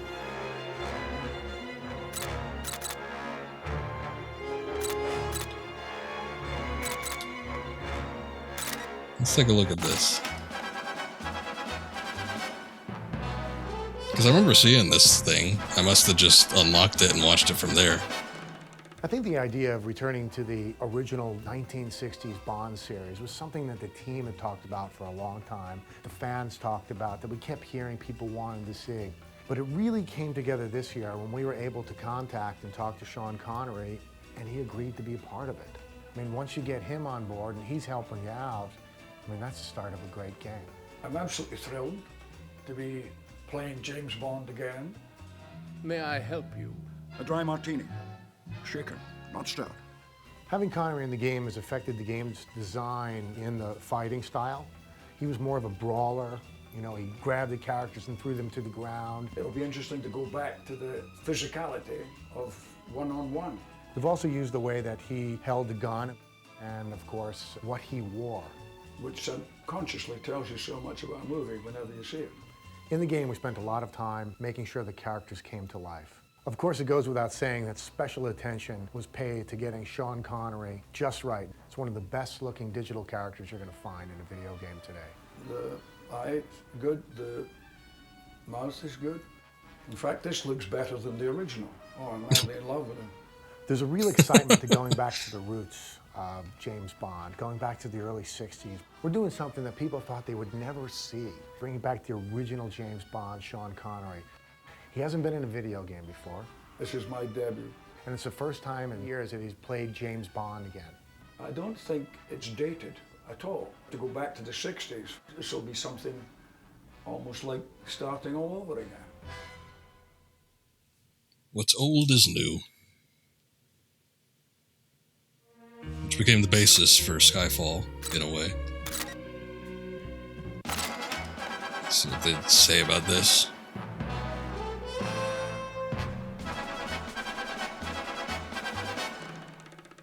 It so happens that From Russia with Love was the favorite Bond film for me because I like the idea of the story. In From Russia with Love, a beautiful Russian agent named Tatiana has a Russian decoding machine called the Lektor, and she's going to hand it over to James Bond. And it sounds like a trap. Well, obviously it's a trap. And the bait is a cipher machine, a brand new Lektor. Lektor, no less. The CIA's been after one of those for years. Yes, have we? Oh, depending on how long these scenes are, they're going to content claim my ass through the wall. The action sequences and the characters that made this movie so great. Everything from the hedge maze to the Orient Express. There's a gypsy camp. One goes out to Turkey, to Istanbul, which is a kind of satellite base for the Russians. And all the great characters like Tatiana, Karen Bay, of course, as well as M and Moneypenny and Q. Actually, From Russia with Love marks the first appearance of Desmond Llewellyn as Q. He would go on to play this role in 16 more Bond films. Follow me, 007, and try not to break anything.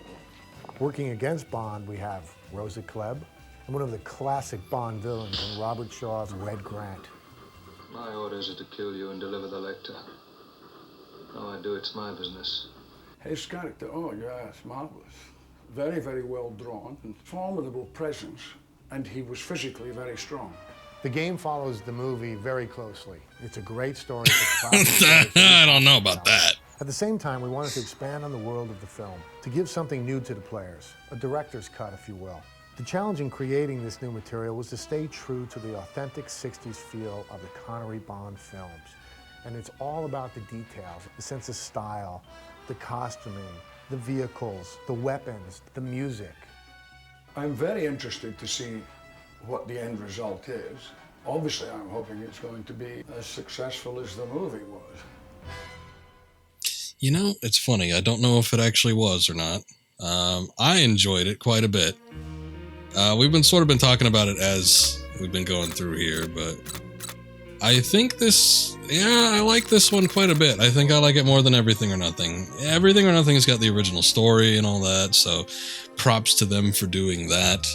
But in terms of like how much fun I was having with gameplay, and I don't know if it's just the setting or what, but I had more fun playing this game than I did, I think, overall with Everything or Nothing. There's a couple little more finite details when it comes to Everything or Nothing. I do like sort of the free aim, and there's a little bit more variety or freedom when it comes to like the gadgets, like with the rappel and whatnot. This one seems a bit more linear, but then you got like the gameplay mechanics of the upgrades, and there's more of a reason to go through outside of just unlockables. Well, I mean, I guess it's for the unlockables, but unlockables via points and adding to your collection that way.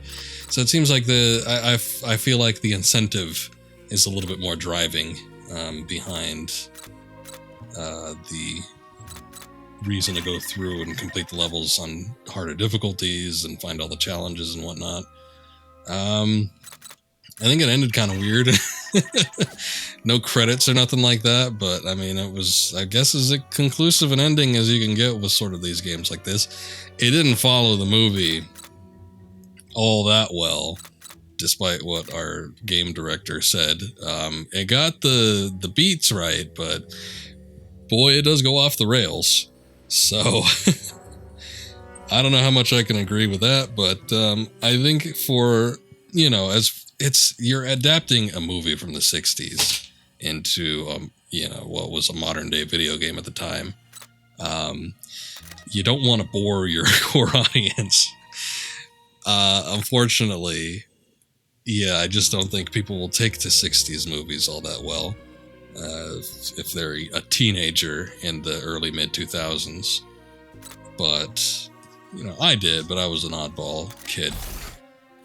And I enjoy the adaptation that they made with this one. In some ways, like I said, I feel like there's been refinements when it came to From Russia with Love versus Everything or Nothing. The only reason I compare the two is because they're the last of the EA games. I think after this point, Activision gets the license, and then they're also the only two that were in the third person under the EA license. EA was trying to, well, I guess I shouldn't say that. Their first attempt in Tomorrow Never Dies was a third person game. I think it was more of a Tomb Raider clone though, so like a third person type game like this. Otherwise, different gameplay styles the previous ones. So I think it's fair to compare the two. But anyway, I feel like there's some refinements in terms of like the shooting and third person mechanics in this game versus Everything or Nothing. I feel like it's very, very much streamlined to the point where it almost feels a little bit too simplistic in some areas. Like with the rappel spots and the shooting being restricted to lock-ons only. Not much free aim going on or other things like that. Not as much variety. Like I didn't see anything like that, but you couldn't like just pick up objects and throw them at people. Not that I did that when I was playing Everything or Nothing, but hey, it was an option. And other things like that. It seems like when it came to Everything or Nothing, there was a little bit more freedom to do things that weren't on the beaten path, so to speak. But I don't know. I guess I kind of just don't mind it. When it comes to this one, I sort of prefer the streamlined experience. I mean, I guess it's up to your personal taste, but I think I like this one quite a bit better than Everything or Nothing. And then you got, I know that Pierce Brosnan was in there, but he was already doing the movies at the time. It wasn't necessarily a surprise, even though it was cool that they get his actual likeness and, Brosnan himself coming in to do the voice. I think it's a much more impressive leap to get Connery to come back, and we talked about whether or not he sounds the same, which he doesn't, but it doesn't take away too much. It's a little weird to see young Bond with very old Bond voice, but I think it's still pretty cool. And I don't know, I kind of appreciate for maybe if people that were kind of introduced to Bond with this game, maybe it introduced them to the older Bond films, which are fantastic, especially when compared to what was out at the time. So hopefully that kind of stirred some interest in that direction, but can't say for sure. But yeah, good game, and an interesting playthrough to come back after all this time. But I'm glad I streamed it, and along with the rest of these games, they've all been fun despite our difficulties with them in the past. This has probably been the easiest of the games to actually play through, so I don't know if that trend's going to continue. We're not done with the Bond games yet. We will be picking up with, I believe I want to do Bloodstone, which is into the Daniel Craig tenure, so we'll have done, what, like 4? We had original Bond with Agent Under Fire. We've done lots of Brosnan with Nightfire and Everything or Nothing, and then we had Sean Connery. Now we're going to get our 4th Bond in the video games, which is Daniel Craig. And I'm going to do a couple with him. I think technically the next one to come out after this was Quantum of Solace. And it kind of interests me because it blends in some moments from Casino Royale, and I think that's kind of cool. But I've heard so much over the years how the game sucked, Quantum of Solace that is. So I've been kind of, I don't know, I've never really looked into it that much, but I do have Bloodstone, so it's an original story. People say it's not bad, and it's sort of more akin to these games, which is fine, because it's in the third person as well. I think Quantum of Solace was a first-person game. And then after that, I don't know, we could put a kibosh on this series, because I wanted to end with GoldenEye Reloaded. After all this time, we'll see what the remake is like in comparison, but I'm kind of curious about that Xbox Live GoldenEye too. It's gonna be the same thing, but it would be worth like a look through maybe. It looks to me like the same damn thing. It's just slightly better visuals. So if you're looking for a reskin of GoldenEye, but not necessarily a remake like Reloaded, it might satisfy some interest in that. But just out of curiosity's sake, I've kind of been kicking around the idea of doing that. But at some point, we're going to finish up with GoldenEye Reloaded, I think. I don't know about anything else. I'm damn curious about 007 Legends, but everybody says that game sucks too. But it like goes through movies that have never been covered in video game form. And characters that have never been covered in video game form. So I find that aspect of it kind of interesting, even if it isn't the greatest game, but at the same time, will it be interesting? I don't know. It's kind of an iffy thing in weird territory to get into. A lot of the complaints I see people say are, oh, it's just a generic shooter. But I was looking at some gameplay of it. It looks like they capture the feel of the movies that it's covering pretty well. And if it's just a generic shooter but it shoots well, then I don't really give a shit. So if that's the biggest complaint people got, and I'm sure none of the people playing it have ever seen the movies, so they would lose out on any appreciation in those terms. But it's one of those things. Don't own it, would have to buy it, and I just don't know if I want to make the commitment. We'll see though. But I think what's probably going to happen next is Bloodstone. We'll pick that up likely next week, and should be interesting. But that's going to be it for the stream for tonight. Not going to stream tomorrow. I've been doing every 2 days for this week, so I'll be back on Sunday. We'll do some more Four Swords adventures off the GameCube, Legend of Zelda. And if you're looking for more Bond, we'll get back onto that next week. Do some Bloodstone. See what Daniel Craig's all about in his video games. I think he does the voice for that one too, so should be pretty interesting. And Judi Dench comes back as well, so that'll be fun. That's going to be it for tonight, though, so thank you guys for watching. Appreciate it as always. Let's see, what do we got going on here? Not too much. Maybe we'll toss it on some Bob Ross. But thanks again. I'll see you guys in a couple nights maybe, and until then, have a good night. See you next time.